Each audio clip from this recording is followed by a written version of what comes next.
ਸਤਿ ਸ਼੍ਰੀ ਅਕਾਲ। ਤੁਸੀਂ ਜੁੜੇ ਹੋਏ ਹੋ ਪੰਜਾਬੀ ਰੇਡੀਓ ਯੂਐਸਏ ਦੇ ਨਾਲ ਤੇ ਮੈਂ ਹਾਂ ਪ੍ਰਵੀਨ ਸ਼ਰਮਾ ਲੈ ਕੇ ਹਾਜ਼ਰ ਹਾਂ ਪ੍ਰੋਗਰਾਮ ਖਬਰ ਤੇ ਨਜ਼ਰ। ਖਬਰ ਤੇ ਨਜ਼ਰ ਪ੍ਰੋਗਰਾਮ ਦੇ ਵਿੱਚ ਕਈ ਅਹਿਮ ਖਬਰਾਂ ਨੂੰ ਲੈ ਕੇ ਚਰਚਾ ਕਰਨ ਦੇ ਲਈ ਮੇਰੇ ਨਾਲ ਜੁੜ ਚੁੱਕੇ ਨੇ ਦੀਪਕ ਸ਼ਰਮਾ ਚਨਾਰਥਲ ਜੀ। ਸ਼ਰਮਾ ਜੀ, ਸਤਿ ਸ਼੍ਰੀ ਅਕਾਲ ਜੀ, ਸਵਾਗਤ ਹੈ ਜੀ ਪੰਜਾਬੀ ਰੇਡੀਓ ਯੂਐਸਏ ਤੇ। ਸਤਿ ਸ਼੍ਰੀ ਅਕਾਲ ਪ੍ਰਵੀਨ ਜੀ, ਸਾਰੇ ਦਰਸ਼ਕਾਂ ਨੂੰ ਸਰੋਤਿਆਂ ਨੂੰ ਮੇਰੀ ਪਿਆਰ ਭਰੀ ਸਤਿ ਸ਼੍ਰੀ ਅਕਾਲ ਜੀ।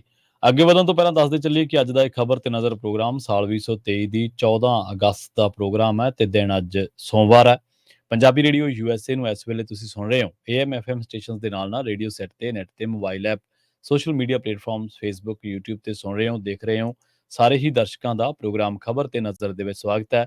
ਖਬਰ ਤੇ ਨਜ਼ਰ ਪ੍ਰੋਗਰਾਮ ਨੂੰ ਸਪਾਂਸਰ ਕਰਦੇ ਨੇ ਖਾਲਸਾ ਇੰਸ਼ੋਰੈਂਸ ਏਜੰਸੀ ਵਾਲੇ, ਜਿਨ੍ਹਾਂ ਤੋਂ ਤੁਸੀਂ ਹਰ ਤਰੀਕੇ ਦੀ ਇੰਸ਼ੋਰੈਂਸ ਲੈ ਸਕਦੇ ਹੋ। ਇੰਸ਼ੋਰੈਂਸ ਬਾਰੇ ਪਤਾ ਕਰਨ ਦੇ ਲਈ ਇਹਨਾਂ ਦਾ ਨੰਬਰ ਹੈ 408 272 2500। ਇਹ ਪਿਛਲੇ 32 ਸਾਲਾਂ ਤੋਂ ਇੰਸ਼ੋਰੈਂਸ ਦੇ ਵਿੱਚ ਸ਼ਾਨਦਾਰ ਸੇਵਾਵਾਂ ਦੇ ਰਹੇ ਨੇ ਅਤੇ ਅਮਰੀਕਾ ਭਰ ਦੇ ਵਿੱਚ ਇੰਸ਼ੋਰੈਂਸ ਕਰਦੇ ਨੇ। ਅੱਜ ਹੀ ਡਾਇਲ ਕਰੋ 408 272 2500।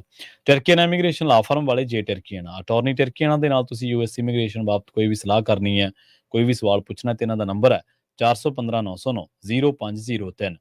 ਗੁਰਦੀਪ ਸਿੰਘ ਬਿਰਦੀ ਕਲੋਵੇ, ਸਤਨਾਮ ਸਿੰਘ ਸ਼ੇਰਗਿੱਲ ਸੈਲਮਾ, ਵਿਸਲਾ ਫੈਮਿਲੀ ਫ੍ਰਿਜ਼ਨੋ, ਮਨਦੀਪ ਸਿੰਘ, ਸੰਦੀਪ ਕੌਰ ਸੈਨ ਹੋਜ਼ੇ, ਮਨਜੀਤ ਸਿੰਘ ਸੈਨ ਹੋਜ਼ੇ। ਇਹਨਾਂ ਸਾਰੇ ਹੀ ਸਪਾਂਸਰਸ ਦਾ ਬਹੁਤ ਬਹੁਤ ਧੰਨਵਾਦ। ਤੇ ਜੇਕਰ ਤੁਸੀਂ ਵੀ ਪੰਜਾਬੀ ਰੇਡੀਓ ਯੂਐਸਏ ਦੇ ਇਹਨਾਂ ਪ੍ਰੋਗਰਾਮਾਂ ਨੂੰ ਸਪਾਂਸਰ ਕਰਨਾ ਚਾਹੁੰਦੇ ਹੋ ਤਾਂ ਸਟੂਡੀਓ ਦਾ ਨੰਬਰ ਹੈ 408 272 5200। ਸ਼ਰਮਾ ਜੀ, ਕਰੀਏ ਕੁਦਰਤੀ ਕਹਿਰ ਤੋਂ। ਹਿਮਾਚਲ ਦੇ ਵਿੱਚ ਕਹਿੰਦੇ ਬਹੁਤ ਭਾਰੀ ਮੀਂਹ ਪਿਆ, ਇੰਨੀ ਕੁ ਭਾਰੀ ਮੀਂਹ ਪੈ ਰਿਹਾ ਕਿ ਉੱਥੇ 24 ਘੰਟਿਆਂ ਦੇ ਵਿੱਚ 55 ਮੌਤਾਂ ਹੋ ਗਈਆਂ ਜੀ। ਬਿਲਕੁਲ ਬੜੀ ਪੀੜਦਾਇਕ ਖਬਰ ਆਪਾਂ ਕਹਿ ਸਕਦੇ ਹਾਂ ਕਿ ਪੰਜਾਬ ਦੇ ਲਾਗਲੇ ਸੂਬੇ ਹਿਮਾਚਲ ਪ੍ਰਦੇਸ਼ ਤੋਂ ਆ ਰਹੀ ਆ ਜੀ, ਜਿੱਥੇ ਪਿਛਲੇ 55-60 ਘੰਟਿਆਂ ਤੋਂ ਲਗਭਗ ਲਗਾਤਾਰ ਮੀਂਹ ਵਰ ਰਿਹਾ, 3 ਦਿਨ ਹੋ ਗਏ। ਤੇ ਜੇਕਰ ਮੀਂਹ ਅਗਲੇ 1-2 ਦਿਨ ਹੋਰ ਰਹਿੰਦਾ ਤਾਂ ਫਿਰ ਹੋਰ ਵੱਡਾ ਖਤਰਾ ਹੈ, ਕਿਉਂਕਿ ਪਿਛਲੇ 24 ਘੰਟਿਆਂ ਦੇ ਦਰਮਿਆਨ ਜੋ ਕੁਝ ਹਿਮਾਚਲ 'ਚ ਵਾਪਰਿਆ ਉਸਨੇ ਇੱਕ ਦ੍ਰਿਸ਼ ਮਤਲਬ ਜਿਹੜਾ ਦਿਖਾਇਆ ਭਿਆਨਕ, ਉਸਨੇ ਫਿਕਰਮੰਦੀ ਵਧਾ ਦਿੱਤੀ ਕਿ ਪੂਰੇ ਸੂਬੇ 'ਚ ਕੀ ਹੋਏਗਾ। ਅੱਜ ਭਾਰਤੀ ਸਮੇਂ ਅਨੁਸਾਰ ਸਵੇਰ ਚੜ ਗਈ ਹੈ ਤੇ 15 ਅਗਸਤ ਦਾ ਦਿਨ ਆ ਤੇ ਇਸ ਲਈ ਸਾਰੇ ਥਾਵਾਂ ਤੇ ਉਹ ਦਿਹਾੜਾ ਮਨਾਇਆ ਜਾਣਾ ਸੀ, ਆਜ਼ਾਦੀ ਦਿਹਾੜਾ। ਪਰ ਹਿਮਾਚਲ ਪ੍ਰਦੇਸ਼ ਦੇ ਮੁੱਖ ਮੰਤਰੀ ਨੇ ਚੇਚੇ ਤੌਰ ਤੇ ਉਹ ਸਾਰੇ ਸਮਾਗਮ ਰੱਦ ਕੀਤੇ। ਪਰ ਉਹ ਕਹਿੰਦੇ ਕਿ ਸਿਰਫ ਝੰਡਾ ਲਹਿਰਾਉਣ ਦੀ ਰਸਮ ਜਾਂ ਸ਼ਹੀਦਾਂ ਨੂੰ ਸ਼ਰਧਾਂਜਲੀ ਦੇਣ ਦੀ ਰਸਮ ਨਿਭਾਈ ਜਾਏਗੀ। ਉਹ ਤੋਂ ਬਿਨਾਂ ਹੋਰ ਸੱਭਿਆਚਾਰਕ ਪ੍ਰੋਗਰਾਮ, ਗੀਤ, ਭੰਗੜੇ, ਹਿਮਾਚਲੀ ਰੰਗ ਚੋ ਵਿਦਿਆਰਥੀਆਂ ਦੇ ਬੱਚਿਆਂ ਦੇ ਪ੍ਰੋਗਰਾਮ, ਉਹ ਸਾਰੇ ਰੱਦ ਕੀਤੇ ਗਏ। ਕਾਰਨ ਇਹ ਹੈ ਪ੍ਰਵੀਨ ਜੀ ਕਿ 50 ਸਾਲਾਂ ਬਾਅਦ ਅਜਿਹੀ ਤਬਾਹੀ ਹਿਮਾਚਲ 'ਚ ਦੇਖਣ ਨੂੰ ਮਿਲੀ ਹੈ। ਪਿਛਲੇ 50 ਸਾਲਾਂ ਤੋਂ ਬਾਅਦ ਅਜਿਹਾ ਵਰਤਾਰਾ ਦੇਖਣ ਨੂੰ ਮਿਲਿਆ ਕਿ ਉੱਥੇ 24 ਘੰਟਿਆਂ 'ਚ 55 ਦੇ ਕਰੀਬ ਮੌਤਾਂ ਰਿਕਾਰਡ ਕੀਤੀਆਂ ਗਈਆਂ, ਉਹ ਨੇ ਜਿਹੜੀਆਂ ਰਿਕਾਰਡ 'ਚ ਚੜ ਗਈਆਂ। ਇਹ ਤੋਂ ਇਲਾਵਾ ਮਤਲਬ ਅਜੇ ਵੀ 30 ਤੋਂ ਵੱਧ ਲੋਕਾਂ ਦੇ ਜਿਹੜਾ ਉਹ ਮੰਦਿਰ ਵਾਲੀ ਤਰਾਸਦੀ ਵਾਪਰੀ ਹੈ ਜਾਂ ਮਲਬਾ ਡਿੱਗਿਆ ਤੇ ਉਹਦੇ ਥੱਲੇ ਲੋਕ ਦਬ ਗਏ, ਅਜੇ ਵੀ ਖਤਰਾ ਖੜਾ ਕਿ 25-30 ਬੰਦੇ ਉਹਦੇ ਵਿੱਚੋਂ ਹੋਰ ਲਾਸ਼ਾਂ ਨਿਕਲ ਸਕਦੀਆਂ। ਇਹ ਇੱਕ ਡਰ ਖੜਾ। 300 ਤੋਂ ਜ਼ਿਆਦਾ ਮਤਲਬ ਕਿ ਟੂਰਿਜ਼ਮ ਫਸਿਆ ਹੈ, 1400 ਦੇ ਕਰੀਬ ਸੜਕਾਂ ਬੰਦ ਨੇ। ਠੀਕ ਹੈ, 400 ਤੋਂ ਵੱਧ ਤਾਂ ਮੁੱਖ ਸੜਕਾਂ ਨੇ ਜਿਹੜੀਆਂ ਉਹ ਬੰਦ ਹੋ ਗਈਆਂ। ਤੁਸੀਂ ਹੋਰ ਛੱਡੋ 120 ਸਾਲ ਪੁਰਾਣਾ ਜਿਹੜਾ ਅੰਗਰੇਜ਼ਾਂ ਦੇ ਸਮੇਂ ਦਾ ਉਹ ਕਾਲਕਾ ਸ਼ਿਮਲਾ ਟਰੈਕ ਹੈ, ਜਿਹੜਾ ਇਤਿਹਾਸਕ ਟਰੈਕ ਹੈ, ਉਹ ਟਰੈਕ ਵੀ ਮਤਲਬ ਕਿੰਨੀਆਂ ਥਾਵਾਂ ਤੋਂ ਲਟਕ ਕੇ ਰਹਿ ਗਿਆ। ਕਰੀਬ 30 ਜਗ੍ਹਾ ਦੇ ਉੱਤੇ ਉਹਦੇ ਥੱਲਿਓਂ ਮਿੱਟੀ ਗਾਇਬ ਹੋ ਗਈ, ਧਰਤੀ ਗਾਇਬ ਹੋ ਗਈ ਤੇ ਉਹ ਹਵਾ 'ਚ ਲਟਕ ਰਿਹਾ। ਹੁਣ ਉਹਦੇ ਥਾਂ ਤੇ ਐਂਗਲ ਵਾਲੇ ਟਰੈਕ ਬਣਾਉਣੇ ਪੈਣਗੇ ਜਾਂ ਥੱਲੇ ਗੱਡ ਲਾਉਣੇ ਪੈਣਗੇ। ਪਰ ਜਿਹੜੀ ਇਹ ਮਤਲਬ ਕਿ ਇੱਕੋ ਪਰਿਵਾਰ ਦੇ 7-7 ਜੀਆਂ ਦਾ ਚਲੇ ਜਾਣਾ, ਇਹ ਪੂਰਾ ਖੇਤਰ ਮਤਲਬ ਹਿਮਾਚਲ ਦਾ, ਚਾਹੇ ਉਹ ਸ਼ਿਮਲਾ ਹੈ, ਚਾਹੇ ਸਿਰਮੌਰ ਹੈ, ਚਾਹੇ ਉਹ ਮੰਡੀ ਹੈ, ਉਹ ਸਾਰੇ ਇਹਦੇ ਖੇਤਰ ਦੇ ਵਿੱਚ ਜਿਸ ਤਰ੍ਹਾਂ ਲਗਾਤਾਰ ਮੀਂਹ ਵਰਿਆ ਤੇ ਉਹਦਾ ਨਤੀਜਾ ਇਹ ਹੋਇਆ ਕਿ ਇੱਕ ਤਾਂ ਉਹ ਮੰਦਿਰ ਵਾਲੀ ਘਟਨਾ ਸਾਹਮਣੇ ਆਈ। ਸ਼ਿਵ ਮੰਦਿਰ ਜਿਹੜੀ ਸ਼ਿਵ ਬਾਬਰੀ ਸੀਗੀ ਕਿ ਸੋਮਵਾਰ ਦਾ ਦਿਨ ਸੀ, ਕਹਿੰਦੇ ਸਾਉਣ ਦਾ ਮਹੀਨਾ ਸੀ, ਇਸ ਨਾਤੇ ਮੰਦਿਰ 'ਚ ਵੱਡਾ ਇਕੱਠ ਸੀ। ਤੇ ਫਿਰ ਅਗਲੇ ਦਿਨ ਕਹਿੰਦੇ ਕਿ ਉੱਥੇ ਹਰ ਸਾਲ ਜਿਵੇਂ ਭੰਡਾਰਾ ਹੁੰਦਾ ਉਹ ਭੰਡਾਰਾ ਹੋਣਾ ਸੀ। ਉਹ ਭੰਡਾਰੇ ਨੂੰ ਤਿਆਰ ਕਰਨ ਦੇ ਲਈ, ਲੰਗਰ ਤਿਆਰ ਕਰਨ ਦੇ ਲਈ ਜਿਹੜੇ ਸੇਵਾਦਾਰ ਲੱਗੇ ਸੀ ਆਲੇ ਦੁਆਲੇ ਦੇ ਪਿੰਡਾਂ ਦੇ, ਉਹ ਨਿਆਣੇ ਅੰਦਰ ਫਸੇ ਰਹਿ ਗਏ। ਭੀੜ ਵੱਧ ਸੀ, ਭੀੜ ਵੱਧ ਹੋਣ ਕਾਰਨ ਲੋਕ ਅੰਦਰ ਰਹਿ ਗਏ ਤੇ ਬਾਹਰ ਹੀ ਨਹੀਂ ਆ ਪਾਏ। ਇਸੇ ਤਰ੍ਹਾਂ ਇੱਕ ਮਤਲਬ ਕਿ ਮੰਡੀ ਦੇ ਉਹਦੇ ਸਿਰਮੌਰ ਖੇਤਰ ਦੇ ਵਿੱਚ ਜਿਵੇਂ ਬੱਦਲ ਫਟਣ ਦੀਆਂ ਖਬਰਾਂ ਆਈਆਂ, ਉਹ ਬੱਦਲ ਫਟਣ ਨਾਲ ਲੋਕ, ਸੋ ਇਹ ਇੱਕ ਤਰਾਸਦੀ ਮਤਲਬ ਕਿ ਉੱਥੋਂ ਦੇਖਣ ਨੂੰ ਮਿਲੀ। ਉੱਥੋਂ ਦੇ ਅਧਿਕਾਰੀਆਂ ਦੀ, ਮੌਸਮ ਵਿਭਾਗ ਦੇ ਅਧਿਕਾਰੀਆਂ ਦੀ, ਰਿਟਾਇਰਡ ਅਧਿਕਾਰੀਆਂ ਦੀ ਇਹ ਕਹਿਣਾ ਸੀਗਾ ਕਿ ਅਸੀਂ ਆਪਣੇ ਜੀਵਨ 'ਚ ਅਜਿਹੀ ਤਰਾਸਦੀ ਨਹੀਂ ਦੇਖੀ, ਜਦੋਂ ਕਿ ਪਹਿਲਾਂ ਵੀ ਇਹ ਘਟਨਾ ਵਾਪਰਦੀਆਂ ਨੇ। ਪਰ ਮੈਂ 2 ਮਾਹਿਰਾਂ ਨੂੰ ਵੀ ਪੜ੍ਹ ਰਿਹਾ ਸੀ ਇਹਦੇ ਨਾਲ। ਇੱਕ ਮਾਹਿਰਾਂ ਦਾ ਤਾਂ ਇਹ ਵੀ ਕਹਿਣਾ ਕਿ ਇਹਦੇ ਪਿੱਛੇ ਕਿਤੇ ਨਾ ਕਿਤੇ ਉਹ ਦਰਖਤਾਂ ਦੀ ਕਟਾਈ ਹੈ ਜਿਹੜੀ, ਉਹ ਇੱਕ ਪਹਿਲੂ ਹੈਗਾ, ਦੂਸਰਾ ਉਹ ਕਹਿੰਦੇ ਕਿ ਇਹਦੇ ਪਿੱਛੇ ਕਿਤੇ ਨਾ ਕਿਤੇ ਜਿਹੜੇ ਨੈਸ਼ਨਲ ਹਾਈਵੇ ਬਣੇ ਨੇ, ਜਿਵੇਂ ਮਨਾਲੀ, ਕੁੱਲੂ ਮਨਾਲੀ ਵਾਲਾ ਹਾਈਵੇ ਹੈ ਜਾਂ ਸ਼ਿਮਲੇ ਵਾਲਾ ਹਾਈਵੇ ਹੈ, ਇਹਦੇ ਪਰ ਜਿਹੜੀ ਪਹਾੜਾਂ ਦੀ ਕਟਿੰਗ ਹੈ ਉਹ ਵਰਟੀਕਲ ਹੈ ਕਹਿੰਦੇ। ਉਹ ਅੱਛਾ। ਵਰਟੀਕਲ ਕਟਿੰਗ ਦਾ ਵੀ ਇੱਕ ਨਤੀਜਾ ਕਿ ਇਹਦੇ ਨਾਲ ਵੀ ਤਬਾਹੀ ਵੱਧ ਆਈ ਆ। ਸੋ ਮੀਂਹ ਤਾਂ ਪਹਿਲਾਂ ਵੀ ਵਰਦੇ ਰਹੇ ਨੇ ਕਹਿੰਦੇ। ਤੀਸਰਾ ਇਹਦੇ ਵਿੱਚ ਇੱਕ ਨਵੀਂ ਗੱਲ ਨਿਕਲ ਕੇ ਆ ਰਹੀ ਸੀ, ਉਹ ਕਹਿੰਦੇ ਜੀ ਜਿਹੜੇ ਹਿਮਾਚਲ ਦੇ ਇਹ ਪਹਾੜ ਨੇ ਹੈਨਾ, ਇਹ ਥੋੜੇ ਕੱਚੇ ਪਹਾੜ ਨੇ, ਇਹ ਸਹਿ ਨਹੀਂ ਪਾਉਂਦੇ, ਮਤਲਬ ਨੌਜਵਾਨ ਪਹਾੜ ਕਹਿੰਦੇ ਨੇ ਇਹਨਾਂ ਨੂੰ ਅਜੇ। ਅੱਛਾ, ਠੀਕ ਹੈ।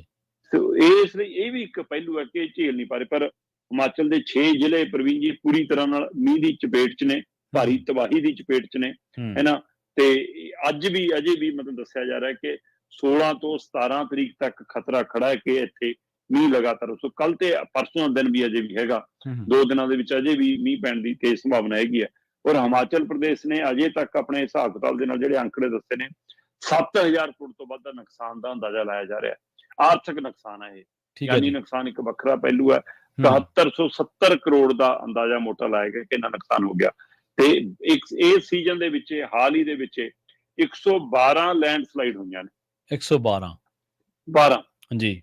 ਤੇ ਉੱਤਰਾਖੰਡ ਤੋਂ ਵੀ ਅਜਿਹੀਆਂ ਹੀ ਖਬਰਾਂ ਆ ਰਹੀਆਂ ਨੇ। ਸੋ ਇਸ ਲਈ ਇਹ ਸਾਰਾ ਵਰਤਾਰਾ ਮੈਂ ਦੇਖ ਰਿਹਾ ਸੀਗਾ ਕਿ ਉਹ ਕਹਿੰਦੇ ਜੀ ਕਿ 52 ਤੋਂ 55 ਲੋਕਾਂ ਦੇ ਜਾਣ ਦੀ ਖਬਰ ਸਾਡੇ ਕੋਲ ਆ ਗਈ, ਅੰਕੜਾ ਆ ਗਿਆ। ਕਹਿੰਦੇ ਜੀ 30 ਲੋਕ ਲਾਪਤਾ ਦੱਸੇ ਜਾਂਦੇ ਨੇ, 1200 ਸੜਕਾਂ ਬੰਦ ਨੇ, ਜਿਹਦੇ ਵਿੱਚੋਂ 400 ਤੋਂ ਵੱਧ ਮੁੱਖ ਸੜਕਾਂ ਨੇ, ਤੇ ਮਤਲਬ 1000 ਦੇ ਕਰੀਬ ਟੂਰਿਜ਼ਮ ਹੈ ਜਿਹੜਾ ਟੂਰਿਸਟ ਉਹ ਫਸਿਆ ਹੈ ਨਾ, ਉਹ ਫਸਿਆ। ਤੇ ਇਹਦੇ ਇਲਾਵਾ ਜਿਹੜੀਆਂ ਮਤਲਬ 18 ਅਗਸਤ ਤੱਕ ਕਹਿੰਦੇ ਤੇਜ਼ ਮੀਂਹ ਦੀ ਸੰਭਾਵਨਾ ਹੈ, 16 ਤੇ 17 ਨੂੰ ਹੋਰ ਜ਼ਿਆਦਾ ਖਤਰਾ ਦੱਸਿਆ ਗਿਆ। ਸੋ ਇਹ ਸਾਰੇ ਵਰਤਾਰੇ ਦੇ ਵਿੱਚ ਜਿਵੇਂ ਆਪਾਂ ਗੱਲ ਕਰੀਏ ਕਿ ਜਿੱਥੇ 19 ਜੀ ਮੰਡੀ ਦੇ ਵਿੱਚ 19 ਮੌਤਾਂ ਸਭ ਤੋਂ ਵੱਧ ਦੀ ਖਬਰ ਆਈ ਹੈ ਮੱਧਭਾਗੀ, ਸ਼ਿਮਲਾ 'ਚ 16, ਸੋਲਨ ਦੇ ਵਿੱਚ 10, ਸਿਰਮੌਰ ਦੇ ਵਿੱਚ 4 ਹੈਨਾ, ਚੰਬਾ, ਹਮੀਰਪੁਰ, ਕਾਂਗੜਾ 'ਚ ਇੱਕ ਮੌਤ ਦੀ ਇਹ ਖਬਰ ਆਈ ਆ। ਤੇ ਇਸ ਲਈ ਇਹ ਫਿਕਰਮੰਦੀ ਵਾਲੀ ਗੱਲ ਹੈ ਕਿ ਹਿਮਾਚਲ ਪ੍ਰਦੇਸ਼, ਉੱਤਰਾਖੰਡ, ਜੰਮੂ ਕਸ਼ਮੀਰ ਦੇ ਕੁਝ ਖੇਤਰਾਂ 'ਚ ਮੀਂਹ ਇੰਨਾ ਤੇਜ਼ ਵੱਧ ਰਿਹਾ ਕਿ ਸਾਰੀਆਂ 4 ਧਾਮ ਦੀ ਯਾਤਰਾ ਰੋਕ ਦਿੱਤੀ ਹੈ, ਹਿਮਾਚਲ 'ਚ ਟੂਰਿਜ਼ਮ ਨੂੰ ਰੋਕ ਦਿੱਤਾ ਹੈ। ਤੇ ਇਹਦਾ ਅਸਰ ਫਿਰ ਥੱਲੇ ਧਰਾਤਲ ਤੇ ਇਹ ਵੀ ਪੈਂਦਾ ਪ੍ਰਵੀਨ ਜੀ, ਉੱਪਰੋਂ ਜੋ ਕੁਝ ਆਉਣਾ ਹੁੰਦਾ ਜਿਵੇਂ ਮਤਲਬ ਕਿ ਟਮਾਟਰ ਹੈ, ਸੇਬ ਹੈ, ਸਬਜ਼ੀਆਂ ਹੈ ਨਾ, ਹੋਰ ਏਦਾਂ ਉਹ ਸਾਰੀ ਵੀ ਰੁਕ ਗਈ ਆ। ਉਹਦੀ ਆਮਦ ਰੁਕਣ ਨਾਲ ਮਹਿੰਗਾਈ ਦਾ ਵੀ ਅਸਰ ਹੈ। ਸੋ ਇੱਕ ਪਾਸੇ ਹਿਮਾਚਲ ਸੂਬਾ ਇਸ ਮੀਂਹ ਕਾਰਨ ਤਬਾਹੀ ਦੇ ਦੌਰ ਚੋਂ ਲੰਘ ਰਿਹਾ, ਜਾਨੀ ਨੁਕਸਾਨ, ਮਾਲੀ ਨੁਕਸਾਨ ਵੱਡੀ ਗਿਣਤੀ 'ਚ ਹੋ ਰਿਹਾ, ਤੇ ਉਹਦਾ ਅਸਰ ਹੇਠਲੇ ਧਰਾਤਲ ਸੂਬਿਆਂ ਤੇ ਵੀ ਪੈਣਾ ਸ਼ੁਰੂ ਹੋ ਗਿਆ। ਇੱਕ ਤਾਂ ਪਾਣੀ ਦੀ ਆਮਦ, ਤੇ ਦੂਜਾ ਮਤਲਬ ਕਿ ਚੀਜ਼ਾਂ ਦੀ ਆਮਦ ਨਾ ਆਉਣ ਕਾਰਨ ਮਹਿੰਗਾਈ ਦਾ ਅਸਰ, ਤੀਸਰਾ ਲੋਕਾਂ ਦਾ ਆਪਣੇ ਰਿਸ਼ਤੇਦਾਰਾਂ ਨਾਲ ਜਿਹੜੇ ਉਧਰ ਗਏ ਹੋਏ ਲੋਕ ਨੇ, ਕੰਮ ਕਰਨ ਲਈ ਗਏ ਨੇ, ਘੁੰਮਣ ਫਿਰਨ ਗਏ ਨੇ, ਜਾਂ ਬੱਸਾਂ ਕਾਰਾਂ ਰਾਹੀਂ ਆਪਣੀ ਡਿਊਟੀਆਂ ਕਰਨ ਗਏ ਨੇ, ਆਪਣੀ ਨੌਕਰੀ ਪੇਸ਼ੇ ਧੰਦੇ ਤੇ ਗਏ ਨੇ, ਉਹਨਾਂ ਦਾ ਸੰਪਰਕ ਲੋਕਾਂ ਨਾਲ ਟੁੱਟ ਰਿਹਾ। ਸੋ ਇੱਕ ਵੱਖਰਾ ਪਹਿਲੂ ਹੈ। ਸੋ ਇਸ ਲਈ ਇਹ ਕਿੰਨੇ ਪਹਿਲੂ ਮਿਲ ਕੇ ਇਸ ਵਾਰ ਮੀਂਹ ਤਬਾਹੀ ਬਣ ਕੇ ਆਇਆ, ਤੇ ਲਗਾਤਾਰ ਦੂਜੀ ਵਾਰ ਅਜਿਹੀ ਘਟਨਾ ਸਾਹਮਣੇ ਆ ਰਹੀ ਹੈ। ਸੋ ਮਤਲਬ ਇਹਦੇ ਨਾਲ ਕਾਫੀ ਫਿਕਰਮੰਦੀ ਵਧੀ ਹੈ, ਤੇ ਸੁੱਖੂ ਸਰਕਾਰ ਤੇ ਉਹਦੇ ਪ੍ਰਸ਼ਾਸਨਿਕ ਅਧਿਕਾਰੀ ਕੋਸ਼ਿਸ਼ਾਂ ਕਰ ਰਹੇ ਨੇ, ਪਰ ਕੁਦਰਤ ਮੂਹਰੇ ਉਹ ਬਹੁਤ ਨਿਗੂਣੇ ਸਾਬਤ ਹੋ ਰਹੇ ਨੇ। ਜੀ। ਇੱਕ ਇਹ ਵੀ ਹੈ ਨਾ ਸ਼ਰਮਾ ਜੀ, ਜਿੱਥੇ ਪ੍ਰਭਾਵਿਤ ਇਲਾਕੇ ਜ਼ਿਆਦਾ ਹੋਣ, ਜ਼ਿਆਦਾ ਪ੍ਰਭਾਵਿਤ ਇਲਾਕੇ ਹੋਣ, ਉੱਥੇ ਥੋੜੇ ਜਿਹੇ ਰਾਹਤ ਕਾਰਜ ਕਰਨੇ ਵੀ ਔਖੇ ਆ, ਖਾਸ ਕਰਕੇ ਪਹਾੜੀ ਇਲਾਕਿਆਂ 'ਚ। ਕੁਦਰਤੀ ਕਰੋਪੀ ਜਿੱਦਾਂ ਚਲੋ ਮੈਦਾਨੀ ਇਲਾਕਿਆਂ 'ਚ ਵੀ ਕਰਨੇ ਔਖੇ ਆ। ਕੱਲ ਮੈਂ ਦੇਖ ਰਿਹਾ ਸੀਗਾ ਕਿ ਇੱਕ ਉਹ ਖਦਾਨ ਦੇ ਵਿੱਚ ਜਿਵੇਂ ਪਾਣੀ ਭਰਿਆ, 4-4 ਫੁੱਟ ਪਾਣੀ ਭਰ ਗਿਆ, 300 ਫੁੱਟ ਤੱਕ ਅੰਦਰ ਪਾਣੀ ਚਲਾ ਗਿਆ, ਤੇ 150 ਤੋਂ ਵੱਧ ਉਹਦੇ ਵਿੱਚ ਵਰਕਰ ਅੰਦਰ ਫਸ ਗਿਆ ਸੀਗਾ, ਫਿਰ ਉਹ ਮਸ਼ੀਨਾਂ ਰਾਹੀਂ ਕੱਢਣਾ। ਸੋ ਇਸੇ ਤਰ੍ਹਾਂ ਜਿਹੜਾ ਜਿੱਥੇ ਮੰਦਿਰ ਵਾਲਾ ਸ਼ਿਵ ਮੰਦਿਰ, ਬਾਬਰੀ ਮੰਦਿਰ ਜਿਹੜਾ ਪਿਆ, ਉੱਥੇ ਜੋ ਕੁਝ ਹੋਇਆ, ਉਹਦਾ ਵੀ ਇੱਕ ਪਹਿਲੂ ਇਹੀ ਸੀਗਾ ਕਿ ਉੱਥੇ ਲਗਾਤਾਰ ਤਾਂ ਮੀਂਹ ਪਈ ਜਾਂਦਾ, ਤੇ ਉਹ ਮਲਬਾ ਹਟਾ ਕੇ ਲੋਕਾਂ ਨੂੰ ਕੱਢਣ ਕਿਵੇਂ? ਸ਼ੁਰੂ ਤਾਂ ਇਹ ਵੀ ਥੱਲੇ ਮੋਬਾਈਲ ਵੀ ਵੱਜੇ ਲੋਕਾਂ ਦੇ ਕਈਆਂ ਦੇ। ਸੋ ਇਸ ਲਈ ਪਰ ਉਹ ਮਲਬਾ ਹਟਾਉਣ 'ਚ, ਰਾਹਤ ਕਾਰਜ 'ਚ ਮੀਂਹ ਦਿੱਕਤ ਖੜੀ ਕਰਦਾ, ਮੀਂਹ ਲਗਾਤਾਰ ਪਈ ਜਾਂਦਾ। ਸੋ ਇਸ ਲਈ ਲੋਕਾਂ ਨੂੰ ਉਹ ਏਰੀਆ ਛੱਡਣਾ ਪੈਂਦਾ, ਕਿਉਂਕਿ ਹੋਰ ਡਰ ਹੁੰਦਾ ਕਿ ਇਹ ਲੈਂਡਸਲਾਈਡ ਹੋ ਸਕਦੀ ਹੈ। ਸੋ ਇਸ ਲਈ ਇਹ ਬਿਲਕੁਲ ਤੁਹਾਡੀ ਗੱਲ ਦਰੁਸਤ ਹੈ ਕਿ ਮੀਂਹ ਦੇ ਵਿੱਚ ਰਾਹਤ ਕਾਰਜ ਹੋਰ ਔਖੇ ਹੋ ਜਾਂਦੇ ਨੇ, ਇਹਦੇ ਨਾਲ ਵੀ ਮੌਤ ਦਾ ਅੰਕੜਾ ਵਧਣ ਦਾ ਖਤਰਾ ਵੱਧ ਜਾਂਦਾ। ਜੀ ਸ਼ਰਮਾ ਜੀ, ਇਹ ਤਾਂ ਤੁਸੀਂ ਹਿਮਾਚਲ ਦੇ ਜਿਹੜੇ ਹਾਲਾਤ ਨੇ ਉਹਨਾਂ ਬਾਰੇ ਬੜੀ ਤਫਸੀਲ ਦੇ ਨਾਲ ਚਰਚਾ ਕੀਤੀ ਹੈ, ਬੜੀ ਤਫਸੀਲ ਪੂਰਵਕ ਜਾਣਕਾਰੀ ਦਿੱਤੀ ਹੈ। ਪਰ ਪਹਾੜਾਂ ਤੋਂ ਬਾਅਦ ਮੀਂਹ ਨੇ ਅਕਸਰ ਆਉਣਾ ਤਾਂ ਮੈਦਾਨੀ ਇਲਾਕਿਆਂ ਦੇ ਵਿੱਚ ਹੀ, ਤੇ ਪੰਜਾਬ ਉਹਨਾਂ ਇਲਾਕਿਆਂ ਦੇ ਵਿੱਚੋਂ ਇੱਕ ਹੈ। ਦਰਿਆਵਾਂ, ਚੋਆਂ, ਨਦੀਆਂ, ਨਾਲਿਆਂ ਦੇ ਰਾਹੀਂ ਉਹ ਸਾਰੇ ਪਾਣੀ ਨੇ ਪੰਜਾਬ 'ਚ ਹੀ ਆਉਣਾ ਹੈ। ਪੰਜਾਬ ਦੇ ਵਿੱਚ ਵੀ ਕਹਿੰਦੇ ਹੜ੍ਹ ਦਾ ਖਤਰਾ, ਪਰ ਡਰਾਉਣੀ ਤੇ ਥੋੜ੍ਹੀ ਜਿਹੀ ਚਿੰਤਾਜਨਕ ਗੱਲ ਇਹ ਹੈ ਕਿ ਭਾਖੜਾ ਤੇ ਪੌਂਗ ਡੈਮ ਦੇ ਜਿਹੜੇ ਫਲੱਡ ਗੇਟ ਹੈ, ਉਹ ਇਕੱਠੇ ਖੋਲ ਦਿੱਤੇ ਗਏ ਆ ਜੀ। ਪ੍ਰਵੀਨ ਜੀ, ਭਾਖੜਾ ਡੈਮ ਦਾ ਜਿਹੜਾ ਫਲੱਡ ਗੇਟ ਹੈ, ਉਹ 4 ਸਾਲਾਂ ਬਾਅਦ ਖੁੱਲਿਆ। ਜੀ। ਉਹ ਲੰਘੇ ਕੱਲ ਖੋਲ ਦਿੱਤਾ ਗਿਆ ਸੀ, ਨਾ ਪਰਸੋਂ, ਮਤਲਬ ਜੇ ਮੈਂ ਭਾਰਤੀ ਸਮੇਂ ਅਨੁਸਾਰ ਗੱਲ ਕਰਾਂ, ਹੈਨਾ, ਤੇ ਉਹ ਖੋਲ ਕੇ ਉਹਦੇ ਵਿੱਚੋਂ 2-2 ਫੁੱਟ ਗੇਟ ਖੋਲ ਕੇ ਪਾਣੀ ਛੱਡਿਆ ਗਿਆ। ਪਰ ਕੱਲ ਪੌਂਗ ਡੈਮ ਤੇ ਭਾਖੜਾ ਡੈਮ ਦੇ ਫਲੱਡ ਗੇਟ ਇਕੱਠੇ ਖੋਲਣੇ ਪਏ ਜੀ। ਸੋ ਇਹ 1988 ਤੋਂ ਬਾਅਦ ਸ਼ਾਇਦ ਹੁਣ ਵਾਪਰੀ ਹੈ ਘਟਨਾ। ਠੀਕ ਹੈ, ਜਦੋਂ ਜੇ ਭਾਖੜਾ ਦੇ ਜਿਹਦੇ ਭਾਖੜਾ ਦੇ ਮਤਲਬ ਜਿਹੜੇ ਫਲੱਡ ਗੇਟ ਨੇ ਉਹ 4 ਸਾਲ ਬਾਅਦ ਜੇ ਖੁੱਲਣ ਦੀ ਗੱਲ ਹੈ ਤਾਂ ਪਰ ਇਕੱਠਿਆਂ ਖੁੱਲਣ ਦੀ ਗੱਲ 1988 ਤੋਂ ਬਾਅਦ ਹੁਣ ਵਾਪਰੀ ਹੈ ਜੀ। ਸੋ ਇਹਦਾ ਮਤਲਬ ਇਹੋ ਜਿਹੀ ਸਥਿਤੀ ਹੁਣ ਆਈ ਹੈ। ਪਰ ਇਹਦੇ ਨਾਲੋਂ ਵੱਡਾ ਪਹਿਲੂ ਇਹ ਹੈ ਕਿ ਪਿਛਲੇ 3 ਦਿਨਾਂ ਤੋਂ ਜਿਵੇਂ ਹਿਮਾਚਲ 'ਚ ਮੀਂਹ ਪੈ ਰਿਹਾ, ਪੰਜਾਬ 'ਚ ਯੈਲੋ ਅਲਰਟ ਕੀਤਾ ਹੋਇਆ ਜੀ, ਤੇ ਅੱਜ ਦੁਬਾਰਾ ਇਹਦੀ ਮਤਲਬ ਪਾਣੀ ਦਾ ਲੈਵਲ ਚੈੱਕ ਕਰਨ ਤੋਂ ਬਾਅਦ ਇਹ ਯੈਲੋ ਅਲਰਟ, ਔਰੇਂਜ ਅਲਰਟ ਜਾਂ ਰੈੱਡ ਅਲਰਟ 'ਚ ਬਦਲਣ ਦਾ ਖਤਰਾ ਖੜਾ ਹੈ। ਉਹਦਾ ਕਾਰਨ ਇਹ ਹੈ ਕਿ ਪੌਂਗ ਡੈਮ ਦੇ ਵਿੱਚ ਖਤਰੇ ਦੇ ਨਿਸ਼ਾਨ ਤੋਂ ਪਾਣੀ ਉੱਪਰ ਵਗਣਾ ਸ਼ੁਰੂ ਹੋ ਗਿਆ। ਭਾਖੜਾ ਡੈਮ 'ਚ ਕਿਸੇ ਵੀ ਸਮੇਂ ਖਤਰੇ ਦੇ ਨਿਸ਼ਾਨ ਨੂੰ ਛੂਹ ਸਕਦਾ, ਬਿਲਕੁਲ ਨੇੜੇ ਉਹਦੇ ਵਗ ਰਿਹਾ। ਠੀਕ ਹੈ, ਤੇ ਉਹਦੇ ਕਾਰਨ ਫਲੱਡ ਗੇਟ ਇੱਕ ਤਾਂ ਰੂਟੀਨ 'ਚ ਜਿੰਨਾ ਪਾਣੀ ਉੱਪਰ ਲਾਉਂਦਾ ਉਹ ਛੱਡਿਆ ਜਾਂਦਾ ਹੈ, ਪਰ ਜਦੋਂ ਪਾਣੀ ਦੀ ਆਮਦ ਵੱਧ ਜਾਵੇ, ਖਤਰੇ ਦੇ ਨਿਸ਼ਾਨ ਤੇ ਆ ਜਾਵੇ, ਫਲੱਡ ਗੇਟ ਖੋਲਣ ਦਾ ਮਤਲਬ ਹੈ ਕਿ ਇਕੱਠੀ ਮਿਆਦ ਦੇ ਵਿੱਚ ਪਾਣੀ ਛੱਡਿਆ ਜਾਂਦਾ। ਉਹਦੇ ਨਾਲ ਵੀ ਹੜ੍ਹ ਆਉਣ ਦਾ ਖਤਰਾ, ਇੱਕ ਤਾਂ ਮੀਂਹ ਦਾ ਖਤਰਾ ਕਿ ਦੁਬਾਰਾ ਪੰਜਾਬ 'ਚ ਅਗਲੇ 2 ਦਿਨ ਮੀਂਹ ਪੈਣ ਦੀ ਸੰਭਾਵਨਾ ਹੈ ਜੀ, ਪਰ ਉਹਦੇ ਨਾਲੋਂ ਵੱਡੀ ਇਹ ਹੈ ਕਿ ਹਿਮਾਚਲ ਜਦੋਂ ਮੀਂਹ ਪੈਂਦਾ ਤਾਂ ਪਾਣੀ ਸਾਰਾ ਧਰਤੀ ਤੇ ਡੈਮਾਂ 'ਚ ਆਉਣਾ। ਡੈਮਾਂ 'ਚ ਆਉਣ ਤੋਂ ਬਾਅਦ ਉਹ ਪਾਣੀ ਕਿੰਨਾ ਕੁ ਨਹਿਰਾਂ 'ਚ ਛੱਡਣ ਦੀ ਸਮਰੱਥਾ ਹੈ, ਕਿੰਨਾ 'ਚ ਦਰਿਆਵਾਂ 'ਚ ਛੱਡਣਾ ਹੈ। ਸੋ ਉਹਦੇ ਨਾਲ ਇੱਕ ਵਾਰ ਫੇਰ ਖਤਰਾ ਖੜਾ। ਮੇਰੇ ਮੂਹਰੇ ਕੁਝ ਅੰਕੜੇ ਪਏ ਨੇ ਜੀ, ਕਹਿੰਦੇ ਜੀ 1988 ਤੋਂ ਬਾਅਦ ਪਹਿਲੀ ਵਾਰ ਹੈ ਕਿ ਭਾਖੜਾ ਡੈਮ ਤੇ ਪੌਂਗ ਡੈਮ ਦੇ ਇਕੱਠੇ ਫਲੱਡ ਗੇਟ ਖੋਲਣੇ ਪਏ। ਹੁਣ ਦੋਵੇਂ ਫਲੱਡ ਗੇਟ ਇਕੱਠੇ ਖੋਲਣੇ ਪਏ। 7 ਵਜੇ ਤੱਕ, ਕੱਲ ਦੇਰ ਸ਼ਾਮ 7 ਵਜੇ ਤੱਕ ਖਤਰੇ ਦੇ ਨਿਸ਼ਾਨ ਤੋਂ 6 ਫੁੱਟ ਉੱਪਰ ਪਾਣੀ ਵਗਣਾ ਸ਼ੁਰੂ ਹੋ ਗਿਆ ਸੀਗਾ, ਹੈ ਨਾ। ਤੇ ਇਹ ਪੌਂਗ ਡੈਮ ਦੀ ਸਥਿਤੀ ਹੈ। ਠੀਕ ਹੈ ਜੀ। ਤੇ 1900 ਮਤਲਬ ਕਿ 1397 ਫੁੱਟ ਉੱਪਰ ਪਾਣੀ ਵਗ ਰਿਹਾ ਜੀ। ਸੋ ਇਸੇ ਤਰ੍ਹਾਂ ਇਹਦੇ ਫਲੱਡ ਗੇਟ ਖੋਲਣੇ ਪਏ ਫਿਰ, ਹੈ ਨਾ। ਖੋਲ ਕੇ 1 ਲੱਖ ਕਿਊਸਕ ਪਾਣੀ ਛੱਡਿਆ ਹੋ ਗਿਆ। ਇਹ ਬਿਆਸ ਦਰਿਆ 'ਚ ਛੱਡਿਆ ਤੇ ਉਹਦੇ ਨਾਲ ਹੁਣ ਉਹ ਖੇਤਰ ਦੇ ਵਿੱਚ ਖਤਰਾ ਖੜਾ ਹੈ ਜੀ। ਕਹਿੰਦੇ ਬੀਤੇ ਕੱਲ ਤੱਕ 20,000 ਕਿਊਸਕ ਪਾਣੀ ਸੀਗਾ ਜਿਹੜਾ ਛੱਡਿਆ ਗਿਆ ਸੀ। ਇੱਕ ਦਿਨ ਪਹਿਲਾਂ 20,000 ਕਿਊਸਕ ਪਾਣੀ ਤੇ ਕੱਲ 1 ਲੱਖ ਕਿਊਸਕ ਪਾਣੀ ਛੱਡਣਾ ਪਿਆ। ਤੋ ਇਹਦਾ ਮਤਲਬ ਇਹ ਦੇਖ ਲਓ ਕਿ ਪਾਣੀ ਦੀ ਮਿਆਦ ਕਿੰਨੀ ਵੱਧ ਗਈ। ਹਾਂਜੀ, ਇਸੇ ਤਰ੍ਹਾਂ ਭਾਖੜਾ ਡੈਮ ਦੀ ਸਥਿਤੀ ਆ। ਭਾਖੜਾ ਡੈਮ ਦੇ ਵਿੱਚ ਵੀ ਪਹਿਲਾਂ ਨਾਲੋਂ ਮਤਲਬ ਵੱਧ ਪਾਣੀ ਛੱਡਣਾ ਪੈ ਰਿਹਾ, ਨਹਿਰਾਂ 'ਚ ਛੱਡਣਾ ਪੈ ਰਿਹਾ, ਨਹਿਰੀ ਖੇਤਰ ਦੇ ਵਿੱਚ ਵੀ ਜਾ ਰਿਹਾ। ਤੇ ਬਾਕੀ 20,000 ਕਿਊਸਕ ਪਾਣੀ ਦਾ ਨਹਿਰੀ ਖੇਤਰ ਛੱਡਿਆ ਗਿਆ, 60,000 ਕਿਊਸਕ ਪਾਣੀ ਕੁੱਲ ਛੱਡਿਆ ਜਾ ਚੁੱਕਿਆ ਤੇ ਅੱਜ ਉਹ ਪਾਣੀ ਦੀ ਮਿਆਦ ਵੱਧ ਸਕਦੀ ਹੈ। 2-2 ਫੁੱਟ ਫਲੱਡ ਗੇਟ ਖੋਲ ਕੇ ਪਾਣੀ ਛੱਡਣ ਦੀ ਕਵਾਇਦ ਜਾਰੀ ਹੈ। ਪਰ ਇਹਦੇ ਵਿੱਚੋਂ ਜਿਹੜੀ ਗੌਰ ਕਰਨ ਵਾਲੀ ਗੱਲ ਹੈ, ਸਭ ਤੋਂ ਵੱਧ ਫਿਕਰ ਹੈ ਜੀ ਕਹਿੰਦੇ ਪੌਂਗ ਡੈਮ ਨੂੰ ਲੈ ਕੇ। ਤੁਸੀਂ ਇੱਥੋਂ ਅੰਦਾਜ਼ਾ ਲਾ ਲਓ ਪ੍ਰਵੀਨ ਜੀ, ਉਹ ਕਹਿੰਦੇ ਕਿ ਪੌਂਗ ਡੈਮ ਦੇ ਵਿੱਚ ਪ੍ਰਤੀ ਸਕਿੰਟ 5 ਲੱਖ ਕਿਊਸਕ ਪਾਣੀ ਆਉਂਦਾ ਰਿਹਾ। ਠੀਕ ਹੈ, ਇਹ ਰਿਕਾਰਡ ਹੁੰਦਾ ਰਿਹਾ, ਰਿਕਾਰਡ ਦਰਜ ਹੁੰਦਾ ਰਿਹਾ ਕਿ ਪ੍ਰਤੀ ਸਕਿੰਟ 5 ਲੱਖ ਕਿਊਸਕ ਪਾਣੀ ਉਹਦੇ ਵਿੱਚ ਆਮਦ ਹੁੰਦੀ ਰਹੀ ਹੈ। ਪਰ ਪਿਛਲੇ ਮਤਲਬ ਕਿ ਲਗਾਤਾਰ ਕੁਝ ਘੰਟੇ ਇਹ ਪ੍ਰਤੀ second 7.5 lakh cusec, 7.30 lakh cusec ਪਾਣੀ ਤੱਕ ਆਇਆ। ਸੋ ਇਹ ਪਾਣੀ ਦੀ ਮਦਾਦ ਕਿੰਨੀ ਤੇਜ਼ੀ ਨਾਲ ਆ ਰਹੀ ਹੈ ਤੇ ਪਾਣੀ ਮਾਤਰਾ ਕਿੰਨੀ ਚ ਆ ਰਿਹਾ। ਦੋ ਹੀ ਚੀਜ਼ਾਂ ਨੇ, ਇੱਕ ਤਾਂ ਵੱਧ ਮਾਤਰਾ ਚ ਆਉਣਾ, ਇੱਕ ਵੱਧ ਤੇਜ਼ੀ ਨਾਲ ਆਉਣਾ। ਸੋ ਇਹ ਦੋਏ ਚੀਜ਼ਾਂ ਦਾ ਅਸਰ ਪੈ ਰਿਹਾ ਕਿ ਉਹਨਾਂ ਨੂੰ ਫਲੱਡ ਗੇਟ ਖੋਲਣੇ ਪੈ ਰਹੇ ਨੇ। ਔਰ ਪੰਜਾਬ ਦੇ ਅੰਦਰ ਹੜ੍ਹਾਂ ਦਾ ਖਤਰਾ ਇੱਕ ਵਾਰ ਫੇਰ ਪੈਦਾ ਹੋ ਗਿਆ।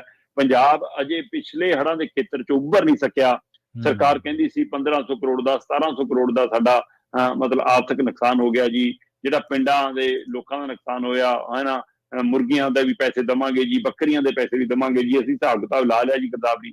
ਪਰ ਨਵੇਂ ਖਤਰੇ ਨੇ ਇੱਕ ਵਾਰ ਫਿਰ ਇਹ ਅਜੇ ਰਾਜਨੀਤੀ ਚੱਲੇ ਰਹੀ ਹੈ ਕਿ ਕੇਂਦਰ ਤੋਂ ਪੈਸੇ ਲੈਣੇ ਨਹੀਂ ਲੈਣੇ, ਰਾਤ ਰਾਸ਼ੀ ਲੈਣੀ ਨਹੀਂ ਲੈਣੀ। ਪਰ ਇਹ ਸਭ ਦੇ ਦੁਆਲੇ ਆ ਉੱਪਰਲਾ ਮੀਂਹ ਜਿਹੜਾ ਵਰਿਆ, ਇਸ ਮੀਂਹ ਨੇ ਇੱਕ ਵਾਰ ਫਿਰ ਪੰਜਾਬ ਦੇ ਵਿੱਚ ਖਾਸ ਕਰਕੇ ਘੱਗਰ ਫਿਰ ਉਫਾਨ ਤੇ ਆ ਗਿਆ। ਘੱਗਰ ਦੇ ਨਾਲ ਹਰਿਆਣਾ ਤਾਂ ਹਰਿਆਣਾ, ਪੰਜਾਬ ਦਾ ਜਿਹੜਾ ਸਾਰਾ ਬੈਲਟ ਹੈ ਸਾਰੀ ਉਹ ਮਾਰ ਕਰਦੀ ਹੈ, ਜਿਹੜੀ ਮਾਨਸਾ ਸੰਗਰੂਰ ਸਾਰਾ ਉਹ ਬੈਲਟ ਤੱਕ ਮਾਰ ਜਾਂਦੀ ਹੈ। ਉਹ ਸਾਰਾ, ਹੈ ਨਾ, ਪਟਿਆਲਾ ਖੇਤਰ ਸਾਰਾ ਇੱਕ ਵਾਰ ਫੇਰ। ਸੋ ਇਹ ਸਾਰਾ ਪਹਿਲੂ ਖੜਾ ਤੇ ਇੱਧਰ ਬਿਆਸ ਦਰਿਆ ਦੇ ਨਾਲ ਸਾਰਾ ਉਹ ਬੈਲਟ ਸਾਰੀ ਸਾਡੀ, ਹੈ ਨਾ, ਫਰੀਦਕੋਟ ਪਠਾਨਕੋਟ ਵਾਲਾ ਉਹ ਇੱਧਰ ਬੈਲਟ ਨੂੰ ਦਰ ਖੜਾ ਤੇ ਸਤਲੁਜ ਦੇ ਨਾਲ ਜਿੰਨਾ ਪਾਣੀ ਸਤਲੁਜ ਤੋਂ ਜਿੱਥੋਂ ਜਾਂਦਾ ਉੱਥੇ ਇੱਕ ਵਾਰ ਫੇਰ ਉਹਦੇ ਕੰਢਿਆਂ ਤੇ ਇਹ ਇਕੱਲੇ ਉਹਦੇ ਕੰਢੇ ਬਸੇ ਮਤਲਬ ਛੱਪਰ ਜਾਂ ਪਸ਼ੂਆਂ ਦੇ ਬਾੜੇ ਜਾਂ ਡੈਰੀਆਂ ਜਾਂ ਖੇਤ ਹੀ ਨਹੀਂ, ਜਿਹੜੇ ਆਲੇ ਦੁਆਲੇ ਪਿੰਡ ਬਸੇ ਨੇ, ਘਰ ਬਸੇ ਨੇ, ਉਹਨਾਂ ਨੂੰ ਫੇਰ ਖਾਲੀ ਕਰਾਉਣ ਦੀ ਤਿਆਰੀ ਚੱਲ ਰਹੀ ਆ। ਸੋ ਅਜੇ ਲੋਕ ਪਹਿਲਾਂ ਪੈਰਾਂ ਸਿਰ ਹੋਏ ਨਹੀਂ ਸੀ ਕਿ ਹਿਮਾਚਲ 'ਚ ਲਗਾਤਾਰ ਪਿਛਲੇ 50-55 ਘੰਟਿਆਂ ਤੋਂ ਵਰ ਰਹੇ ਮੀਂਹ ਕਾਰਨ ਤੇ ਪਿਛਲੇ 24 ਘੰਟਿਆਂ 'ਚ ਆਈ ਤਬਾਹੀ ਕਾਰਨ ਇੱਕ ਵਾਰ ਪੰਜਾਬ 'ਚ ਵੀ ਹੜ੍ਹ ਦਾ ਖਤਰਾ ਪੈਦਾ ਹੋ ਗਿਆ। ਤੇ ਪੌਂਗ ਡੈਮ ਤੇ ਭਾਖੜਾ ਡੈਮ ਤੇ ਘੱਗਰ ਦੇ ਅੰਕੜਿਆਂ ਨੇ ਜਿਹੜੇ ਪਾਣੀ ਦੇ ਲੈਵਲ ਨੇ ਇੱਕ ਵਾਰ ਸਾਨੂੰ ਫਿਰ ਖੌਫਜ਼ਦਾ ਕਰ ਦਿੱਤਾ ਪ੍ਰਵੀਨ ਜੀ। ਬਿਲਕੁਲ ਬਿਲਕੁਲ, ਕਿਉਂਕਿ ਲੰਘੇ 2-3 ਹਫ਼ਤੇ ਪਹਿਲਾਂ ਹੀ, 3-4 ਹਫ਼ਤੇ ਪਹਿਲਾਂ ਹੀ ਜਿਹੜਾ ਪੰਜਾਬੀਆਂ ਨੇ ਇਸ ਤਬਾਹੀ ਦੇ ਬੜੇ ਭਿਆਨਕ ਮੰਜ਼ਰ ਦੇਖੇ ਨੇ। ਪਸ਼ੂ ਜਾਨਵਰਾਂ ਤੋਂ ਲੈ ਕੇ ਮਨੁੱਖਾਂ ਤੱਕ ਦਾ ਬਹੁਤ ਮਾੜੇ ਹਾਲਾਤਾਂ ਦੇ ਵਿੱਚੋਂ ਲੰਘਣਾ ਪਿਆ। ਪ੍ਰਭਾਵਿਤ ਇਲਾਕਿਆਂ ਦੇ ਵਿੱਚ ਬਹੁਤ ਜ਼ਿਆਦਾ ਮਾੜੇ ਹਾਲਾਤ ਸੀਗੇ। ਪਰ ਹੁਣ ਫਿਰ ਵੀ ਅਸੀਂ ਇਹ ਉਮੀਦ ਕਰਦੇ ਹਾਂ, ਪ੍ਰਮਾਤਮਾ ਅੱਗੇ ਅਰਦਾਸ ਵੀ ਕਰਦੇ ਹਾਂ ਕਿ ਚਲੋ ਸਭ ਜਿਹੜੀ ਇਹ ਕੁਦਰਤੀ ਕਰੋਪੀ ਹੈ ਛੇਤੀ ਤੋਂ ਛੇਤੀ ਟਲੇ। ਤੇ ਪਰ ਕਿਉਂਕਿ ਇੱਕ ਜਿਹੜਾ ਟੈਕਨੀਕਲ ਕਾਰਨ ਹੈ ਸ਼ਰਮਾ ਜੀ, ਉਹ ਇਹ ਵੀ ਹੈ ਕਿ ਜਿਹੜੇ ਦਰਿਆਵਾਂ ਦੇ ਕਿਨਾਰੇ ਬੰਨੇ ਵੀ ਨੇ ਉਹ ਹਲੇ ਕੱਚੇ ਨੇ, ਇੰਨੇ ਪੱਕੇ ਨਹੀਂ। ਉੱਥੇ ਉਹਨਾਂ ਦੇ ਟੁੱਟਣ ਦੀ ਵੀ ਜਿਹੜੀ ਖਤਰਾ ਹੈ, ਖਦਸ਼ਾ ਉਹ ਜ਼ਿਆਦਾ ਹੈ ਪਹਿਲਾਂ ਨਾਲੋਂ, ਕਿਉਂਕਿ ਪੱਕਾ ਕਿਨਾਰਾ ਤਾਂ ਪਾਣੀ ਨਾਲ ਲੱਗ ਕੇ ਪੱਕਾ ਹੋ ਗਿਆ, ਸੁੱਕ ਗਿਆ, ਉਹਨੂੰ ਧੁੱਪਾਂ ਲੱਗ ਗਈਆਂ। ਇੱਕ ਕੱਚੀ ਮਿੱਟੀ ਦਾ ਕਿਨਾਰਾ ਬੰਨਿਆ, ਉੱਥੇ ਥੋੜੇ ਨੁਕਸਾਨ ਦੀ ਜਿਹੜੀ ਹੁੰਦਾ ਖਦਸ਼ਾ ਵੱਧ ਜਾਂਦਾ, ਸੰਭਾਵਨਾ ਵੱਧ ਜਾਂਦੀ ਹੈ। ਅਗਲੀ ਖਬਰ ਦੇ ਵੱਲ ਵਧੀਏ ਸ਼ਰਮਾ ਜੀ, ਤੇ ਆਪਾਂ ਗੱਲ ਕਰੀਏ ਮਾਨ ਸਾਹਿਬ ਦੇ ਐਲਾਨ ਦੀ। ਨਸ਼ੇ ਤੇ ਪੰਜਾਬੀਆਂ ਨੇ ਇੱਕ ਵਾਰ ਜਿਹੜੀ ਮੁੜ ਇਕਜੁੱਟਤਾ ਕੀਤੀ ਹੈ, ਔਰ ਇਹ 3 ਸਰਕਾਰਾਂ, ਅਕਾਲੀ ਦਲ ਦੀ 2012 ਤੋਂ ਬਾਅਦ ਤੇ ਕਾਂਗਰਸ ਦੀ ਸਰਕਾਰ ਤੇ ਮਾਨ ਸਾਹਿਬ ਦੀ, ਇਹਨਾਂ ਤਿੰਨਾਂ ਸਰਕਾਰਾਂ ਦੇ ਵਿੱਚ ਨਸ਼ੇ ਦੇ ਮਾਮਲੇ ਨੂੰ ਲੈ ਕੇ ਜੇਕਰ ਪੰਜਾਬੀਆਂ ਦੀ ਲਾਮਬੰਦੀ ਹੋਈ ਹੈ ਤੇ ਉਹ ਆ ਮਾਨਸਾ ਦੇ ਵਿੱਚ ਪਰਵਿੰਦਰ ਸਿੰਘ ਝੋਟੇ ਦੀ ਗ੍ਰਿਫਤਾਰੀ ਤੋਂ ਬਾਅਦ ਜੋ ਲਾਮਬੰਦੀ ਕੀਤੀ ਹੈ। ਕਿਸਾਨ ਧਿਰਾਂ ਤੋਂ ਲੈ ਕੇ ਸਮਾਜਿਕ ਧਿਰਾਂ ਵੀ ਉੱਥੇ ਹੋਈਆਂ ਨੇ। ਉੱਥੋਂ ਦੇ ਪ੍ਰਸ਼ਾਸਨ ਨੂੰ ਤਾਂ ਉੱਥੇ ਆਉਣਾ ਹੀ ਪਿਆ ਰੈਲੀ ਵਾਲੀ ਸਟੇਜ ਤੇ, ਪਰ ਨਾਲ ਹੁਣ ਮਾਨ ਸਾਹਿਬ ਨੇ ਵੀ ਐਲਾਨ ਕੀਤਾ ਸ਼ਰਮਾ ਜੀ ਕਿ ਨਸ਼ੇ ਦੇ ਖਿਲਾਫ ਜਿਹੜੀ ਅਸੀਂ 3 ਲੇਅਰ ਸਕੀਮ ਉਹ ਤਿਆਰ ਕਰ ਲਈ ਹੈ।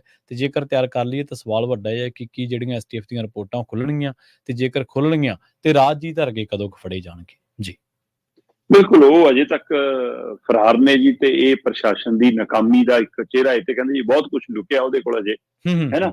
ਪਰ ਇਹ ਸਭ ਤੇ ਵਰਤਾਰੇ ਦੇ ਬਾਵਜੂਦ ਜੇਕਰ ਮਾਨਸਾ 'ਚ ਇਕੱਠ ਹੋਇਆ ਤਾਂ ਮਾਨਸਾ 'ਚ ਪ੍ਰਸ਼ਾਸਨ ਨੂੰ ਜਾ ਕੇ ਸਟੇਜ ਦੇ ਉੱਤੋਂ ਜਾਂ ਲੋਕਾਂ ਦੇ ਵਿੱਚ ਵਾਅਦੇ ਕਰਨ ਦੀ ਬਜਾਏ ਤਾਂ ਗ੍ਰਿਫਤਾਰ ਕਰਨੇ ਚਾਹੀਦੇ ਸੀ ਉਹ ਲੋਕ ਤਾਂ ਸਰ। ਹਾਂਜੀ ਬਿਲਕੁਲ। ਇਹ ਤਾਂ ਇਹ ਕਹਿਣਗੇ ਜੀ ਤੁਸੀਂ ਸਾਡਾ ਕੰਮ ਕਿਉਂ ਕਰ ਰਹੇ ਹੋ, ਕੰਮ ਤਾਂ ਸਾਡਾ। ਸੋ ਮਤਲਬ ਤੁਸੀਂ ਇਹ ਦੇਖੋ ਕਿ ਸਰਕਾਰਾਂ ਕਿਸ ਹੱਦ ਤੱਕ ਆ ਜਾਂਦੀਆਂ ਨੇ ਜਦੋਂ ਲੱਗਦਾ ਕਿ ਲੋਕ ਇਕੱਠੇ ਹੋ ਗਏ, ਲੋਕ ਤਾਕਤ ਇਕੱਠੀ ਹੋ ਗਈ, ਫਿਰ ਕਹਿੰਦੇ ਅਸੀਂ ਤੁਹਾਡੇ ਨਾਲ ਹਾਂ ਜੀ। ਜੇ ਕੋਈ ਕੱਲਾਕਾਰਾ ਬੰਦਾ ਬਾਤ ਚੱਕਦਾ ਕਹਿੰਦਾ ਅੱਛਾ ਤੂੰ ਕਰੇਗਾ ਹੁਣ, ਮਤਲਬ ਫਿਰ ਇਹਨਾਂ ਨੂੰ ਡਰ ਲੱਗਣਾ ਦਾ ਕਿਤੇ ਲੀਡਰ ਤਾਂ ਨਹੀਂ ਜੰਮ ਰਿਹਾ, ਕੋਈ ਨਵੀਂ ਧਿਰ ਤਾਂ ਨਹੀਂ ਖੜੀ। ਸੋ ਕਿਹੋ ਜਿਹਾ ਵਰਤਾਰਾ ਹੈ। ਚਲੋ ਮੈਂ ਕਹਿੰਦਾ ਇਸੇ ਲੋਕ ਇਕੱਤਰ ਤੋਂ ਡਰ ਕਰਕੇ ਹੀ, ਆਪਣੀ ਵੋਟਾਂ ਖਿਸਕਣ ਦੇ ਡਰ ਕਰਕੇ ਹੀ ਰਾਜਨੀਤਿਕ ਧਿਰਾਂ ਇਸ ਗੱਲ ਲਈ ਸੁਰਦ ਹੋ ਜਾਣ। ਪੰਜਾਬ 'ਚ ਬਾਦਲਾਂ ਦਾ ਜਾਣਾ ਨਸ਼ਿਆਂ ਦਾ ਵੱਡਾ ਇੱਕ ਕਾਰਨ ਸੀ ਜੀ। ਪੰਜਾਬ 'ਚ ਲੋਕਾਂ ਨੇ ਕੈਪਟਨ ਨੂੰ ਲਿਆਂਦਾ ਨਸ਼ੇ ਖਾਤਮੇ ਦੀ ਉਮੀਦ ਨਾਲ ਲਿਆਂਦਾ। ਪੰਜਾਬ 'ਚ ਲੋਕਾਂ ਨੂੰ ਉਮੀਦ ਸੀ ਕਿ ਭਗਵੰਤ ਮਾਨ ਬਦਲਾਅ ਦੇ ਨਾਂ ਤੇ ਪੰਜਾਬ 'ਚੋਂ ਪਹਿਲਾਂ ਚਿੱਟੇ ਦਾ ਰੰਗ ਬਦਲ ਦੇਗਾ, ਪੰਜਾਬ ਮੁੜ ਕੇ ਦੁੱਧ ਮੱਖਣ ਘਿਓ ਲਈ ਚਿੱਟੇ ਲਈ ਜਾਣਿਆ ਜਾਏਗਾ, ਨਾ ਕਿ ਚਿੱਟੇ ਜ਼ਹਿਰ ਲਈ। ਇਹ ਉਮੀਦ ਸੀ ਜੀ, ਪਰ ਕੁਝ ਨਹੀਂ ਬਦਲਿਆ। ਉਸੇ ਤਰ੍ਹਾਂ ਚਿੱਟੇ ਦੀ ਆਮਦ ਉਸੇ ਤਰ੍ਹਾਂ ਵਿਕਦਾ ਹੈ, ਉਸੇ ਤਰ੍ਹਾਂ ਮਿਲਦਾ ਹੈ। ਤੁਸੀਂ ਘਰ ਦੇ ਵਿੱਚ ਪੀਜ਼ਾ ਮੰਗਾ ਲਿਓ ਤੇ ਚਿੱਟਾ ਮੰਗਾ ਲਿਓ। ਮਤਲਬ ਮੰਨਿਆ ਇਹ ਜਾਂਦਾ ਹੈ ਕਿ ਜੇ ਘਰੇ ਤੁਸੀਂ ਨਾ ਆਨਲਾਈਨ ਐਂਬੂਲੈਂਸ ਤੇ ਪੀਜ਼ਾ ਮੰਗਵਾਇਆ ਹੋਵੇ ਤਾਂ ਕਹਿੰਦੇ ਐਂਬੂਲੈਂਸ ਬਾਅਦ ਚੋਂ ਆਉਂਦੀ ਹੈ, ਪੀਜ਼ਾ ਪਹਿਲਾਂ ਆ ਜਾਂਦਾ। ਪਰ ਹੁਣ ਇਹ ਤੋਂ ਅਗਲੀ ਧਾਰਨਾ ਬਣ ਗਈ ਕਿ ਜੇ ਪੀਜ਼ਾ ਤੇ ਚਿੱਟਾ ਇਕੱਠਾ ਮੰਗਾਇਆ ਹੋਵੇ ਤਾਂ ਪੀਜ਼ਾ ਲੇਟ ਪਹੁੰਚਦਾ, ਚਿੱਟਾ ਪਹਿਲਾਂ ਘਰੇ ਪਹੁੰਚਦਾ ਜੀ। ਸੋ ਇੱਥੋਂ ਤੱਕ ਦੀ ਹਾਲਤ ਹੈ ਕਿ ਬੈਠਕ 'ਚ ਹੋਮ ਡਿਲੀਵਰੀ ਆ ਪੰਜਾਬ 'ਚ ਚਿੱਟੇ ਦੀ, ਤੇ ਸਰਕਾਰਾਂ ਤੇ ਜੇ ਪੁਲਿਸ ਰੋਕ ਨਹੀਂ ਪਾਉਂਦੀ ਤਾਂ ਫਿਰ ਮਿਲੀ ਭੁਗਤਾ ਜੀ, ਇੱਥੋਂ ਭੱਜ ਨਹੀਂ ਸਕਦੇ। ਸੋ ਹੁਣ ਮੁੱਖ ਮੰਤਰੀ ਭਗਵੰਤ ਮਾਨ ਹੋਰੀ ਕਹਿੰਦੇ ਨਹੀਂ ਜੀ ਅਸੀਂ ਹੁਣ ਚਿੱਟੇ ਦਾ ਸਰੂਪ ਬਦਲਾਂਗੇ ਕਿਉਂਕਿ ਪੰਜਾਬ ਉੱਠ ਖੜਿਆ ਜੀ। ਸੋ ਪੰਜਾਬ ਦੇ ਵਿੱਚ ਮਾਨਸਾ 'ਚ ਵੱਡੀ ਗਿਣਤੀ 'ਚ ਇਕੱਤਰਤਾ, ਪਿੰਡਾਂ 'ਚ ਚਾਹੇ ਉਹ ਦੱਲੇਵਾਲ ਵਰਗੇ ਪਿੰਡ ਦੀ ਠਿਕਰੀ ਪਹਿਰੇ ਦੀ ਗੱਲ ਹੋਵੇ, ਚਾਹੇ ਮੋਗੇ ਜ਼ਿਲ੍ਹੇ ਦੇ ਇੱਕ ਪਿੰਡ ਦੇ ਵਿੱਚ ਸਰਪੰਚ ਨੇ ਕਿਹਾ ਢਾਹ ਦਿਓ ਸਾਰੇ ਅੱਡੇ ਜਿੱਥੇ ਚਿੱਟੇ ਵਾਲੇ ਬੈਠਦੇ ਨੇ, ਚਾਹੇ ਪਿੰਡਾਂ 'ਚ ਕਮੇਟੀਆਂ ਬਣਨ ਦੀ ਕਵਾਇਦ ਹੋਵੇ। ਸੋ ਜਦੋਂ ਆਹ ਵਰਤਾਰਾ ਤੁਰਿਆ ਤਾਂ ਸਰਕਾਰ ਨੂੰ ਹੱਥਾਂ ਪੈਰਾਂ ਦੀ ਪਈ ਕਿ ਬਾਈ ਲੋਕ ਹੁਣ ਸਾਡੇ ਗੱਲ ਫੜਨਗੇ ਜੀ। ਸੋ ਇਸ ਲਈ ਉਸ ਡਰ ਤੋਂ ਮੁੱਖ ਮੰਤਰੀ ਸਾਹਿਬ ਬੋਲੇ ਨੇ, ਜਾਂ ਸੱਚਮੁੱਚ ਮੁੱਖ ਮੰਤਰੀ ਸਾਹਿਬ ਕਿਸੇ ਯੋਜਨਾ ਤੇ ਕੰਮ ਕਰ ਰਹੇ ਸੀ ਇਸ ਲਈ ਦੇਰ ਨਾਲ ਬੋਲਣੇ। ਚਲੋ ਮੈਂ ਕਹਿੰਦਾ ਕੁਛ ਹੋਵੇ, ਪੰਜਾਬ ਚਿੱਟੇ ਤੋਂ ਮੁਕਤੀ ਚਾਹੁੰਦਾ ਜੀ, ਮਾਨ ਸਰਕਾਰ ਉਹਦਾ ਸਿਹਰਾ ਵੀ ਲਵੇ ਤੇ ਸ਼ਾਬਾਸ਼ੀ ਵੀ ਲਵੇ, ਕਰੇ ਕੰਮ ਜੀ। ਮੁੱਖ ਮੰਤਰੀ ਭਗਵੰਤ ਮਾਨ ਹੋਰੀ ਕੱਲ ਮਤਲਬ ਧੂਰੀ ਸੰਗਰੂਰ ਦੇ ਖੇਤਰ ਸੀਗੇ, ਉਹ ਨਵੇਂ ਮੁਹੱਲਾ ਕਲੀਨਿਕਾਂ ਦਾ ਉਦਘਾਟਨ ਕੀਤਾ। ਉਸ ਮੁਹੱਲਾ ਕਲੀਨਿਕ ਦੇ ਉਦਘਾਟਨਾਂ ਦੇ ਮੌਕੇ ਉਹ ਬੋਲ ਰਹੇ ਸੀਗੇ, ਕਹਿੰਦੇ ਜੀ ਕਿ ਅਸੀਂ 3 ਲੇਅਰ ਹੈ ਨਾ ਤੀਹਰੀ ਯੋਜਨਾ ਤਿਆਰ ਕਰ ਲਈ ਆ, ਜਿਹੜੀ 15 ਤਰੀਕ ਤੋਂ ਬਾਅਦ ਤੁਹਾਨੂੰ ਤਸਕਰਾਂ ਦੇ ਫੜੇ ਜਾਣ ਦੀ ਖਬਰ, ਚਿੱਟੇ ਦੀ ਆਮਦ ਰੁਕਣ ਦੀ ਖਬਰ ਆਉਣੀ ਸ਼ੁਰੂ ਹੋ ਜੂਗੀ।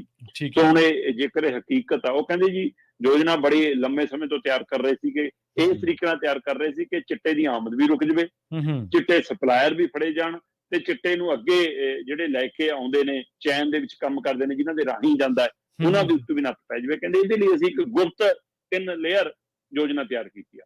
ਤੇ ਉਹ ਕਹਿੰਦੇ ਜੇਕਰ ਮੈਂ ਹੁਣ ਦੱਸਤੀ ਤੁਹਾਨੂੰ, ਕਹਿੰਦੇ ਫਿਰ ਉਹਨਾਂ ਨੂੰ ਤਰੀਕਾ ਮਿਲ ਜੂਗਾ ਕਿ ਨਵੇਂ ਤਰੀਕੇ ਨਾਲ ਕਿਵੇਂ ਬਚ ਕੇ ਨਿਕਲਣਾ। ਇਸ ਲਈ ਕਹਿੰਦੇ ਮੈਂ ਜਨਤਕ ਤਾਂ ਨਹੀਂ ਕਰ ਸਕਦਾ, ਪਰ ਸਟੇਜ ਤੋਂ ਇਹ ਕਹਿਣਾ ਜੀ ਕਿ ਸਾਡੇ ਕੋਲ ਯੋਜਨਾ ਤਿਆਰ ਆ, ਇਹਦਾ ਮਤਲਬ ਹੁਣ ਉਹਦੇ ਪਰ ਐਕਸ਼ਨ ਹੋਏਗਾ ਜਾਂ ਰਿਐਕਸ਼ਨ ਹੋਏਗਾ, ਦੇਖਣ ਵਾਲੀ ਗੱਲ ਆ। ਸੋ ਬਹੁਤ ਉਮੀਦ ਇੱਕ ਵਾਰ ਫਿਰ ਜਗਾਈ ਆ ਪੰਜਾਬ ਦੀ ਆਮ ਆਦਮੀ ਪਾਰਟੀ ਦੀ ਸਰਕਾਰ ਨੇ ਜਾਂ ਮਾਨ ਸਰਕਾਰ ਨੇ। ਉਹ ਉਮੀਦ ਜਗਾਉਣ ਦੇ ਪਿੱਛੇ ਲੋਕ ਇਕੱਤਰਤਾ, ਲੋਕ ਰੋਸਾ, ਲੋਕ ਇਕੱਠ, ਉਹ ਇੱਕ ਕਾਰਨ ਬਣਿਆ। ਪਰ ਹੁਣ ਇਹ 3 ਲੇਅਰ ਵਾਲੀ ਯੋਜਨਾ ਕਿੰਨੀ ਕੁ ਕਾਰਗਰ ਸਾਬਤ ਹੋਊਗੀ, ਦੇਖਣ ਵਾਲੀ ਗੱਲ ਹੋਊਗੀ ਜੀ। ਕਿਉਂਕਿ ਪੰਜਾਬ ਦੇ ਵਿੱਚ ਤਾਂ ਜਿਹੋ ਜਿਹੀ ਚਿੱਟਾ ਦਾ ਚਿੱਟਾ, ਮਤਲਬ ਕਿ ਸ਼ਰਾਬ ਜਿਵੇਂ ਬੀਬੀਆਂ ਦੇ ਨਾਂ ਤੇ ਕਹਿ ਕੇ ਵੇਚਣ ਦੇ ਲਈ ਹੈ ਨਾ, ਬੋਰਡਾਂ ਤੱਕ ਲੱਗਣ ਦੀ ਖਬਰਾਂ ਸਾਹਮਣੇ ਆਈਆਂ। ਉਸਨੇ ਫਜੀਅਤ ਕਰਾਈ ਪਿਛਲੇ ਦਿਨੀ, ਪਿਛਲੀਆਂ ਸਰਕਾਰਾਂ ਦੇ ਸਮੇਂ ਜਿਵੇਂ ਪੰਜਾਬ ਦੇ ਅੰਦਰ ਮਤਲਬ ਕਿ ਨਸ਼ਾ ਛਡਾਊ ਕੇਂਦਰ ਬੀਬੀਆਂ ਦੇ ਖੁੱਲਣ ਕਾਰਨ ਫਜੀਅਤ ਹੋਈ ਸੀ, ਉਸੇ ਤਰ੍ਹਾਂ ਹੁਣ ਬੀਬੀਆਂ ਦੇ ਲਈ ਸ਼ਰਾਬ ਫਰੈਂਡਲੀ ਦੀਆਂ ਦੁਕਾਨਾਂ ਖੁੱਲਣ ਦੇ ਲਈ ਇਹੋ ਜਿਹਾ ਮੁੱਦਾ ਬਣਿਆ। ਉਹ ਤੋਂ ਬਾਅਦ ਹੁਣ ਚਿੱਟੇ ਨੂੰ ਰੋਕਣ ਦੇ ਲਈ ਸਰਕਾਰ ਜੇਕਰ ਕਾਰਗਰ ਸਾਬਤ ਹੁੰਦੀ ਆ ਤਾਂ ਸ਼ਾਇਦ ਇਹਨਾਂ ਦੇ ਕੁਝ ਦੁੱਖ ਕੱਟੇ ਜਾ ਸਕਦੇ ਨੇ, ਕੁਝ ਇਹਨਾਂ ਦੀਆਂ ਖਾਮੀਆਂ ਲੁਕ ਸਕਦੀਆਂ ਨੇ, ਕੁਝ ਇਹਨਾਂ ਦੀਆਂ ਨਲਾਇਕੀਆਂ ਧੋਤੀਆਂ ਜਾ ਸਕਦੀਆਂ ਨੇ। ਤੋ ਇਸ ਲਈ ਦੇਖਣ ਵਾਲੀ ਗੱਲ ਹੋਊਗੀ ਕੀ ਮਾਨ ਸਰਕਾਰ ਉਹ ਕਰ ਸਕਦੀ ਆ। 4 ਪੁੱਤ ਗਵਾਉਣ ਵਾਲੀ ਮਾਂ ਹੈ ਨਾ, 10 ਮਹੀਨਿਆਂ ਚ 4 ਪੁੱਤ ਚਿੱਟੇ ਨਾਲ ਗਵਾਏ ਹੋਣ ਤੇ ਅੱਖਾਂ ਤੋਂ ਅੰਨੀ, ਕਹਿੰਦੀ ਮੈਂ ਤਾਂ ਅੰਨੀ ਸੀ, ਤੁਹਾਡੇ ਤਾਂ ਅੱਖਾਂ ਹੈਗੀਆਂ ਜੀ। ਸੋ ਇਸ ਲਈ ਕੀ ਸਰਕਾਰ ਦੇ, ਕੀ ਮੰਤਰੀਆਂ ਦੇ, ਕੀ ਸਾਡੇ ਪ੍ਰਸ਼ਾਸਨਿਕ ਅਧਿਕਾਰੀਆਂ ਦੇ, ਕੀ ਪੁਲਿਸ ਦੇ ਅੱਖਾਂ ਨਹੀਂ ਹੈਗੀਆਂ, ਜਾਂ ਇਹ ਸਜਾਖੇ ਹੋ ਕੇ ਅੰਨੇ ਨੇ?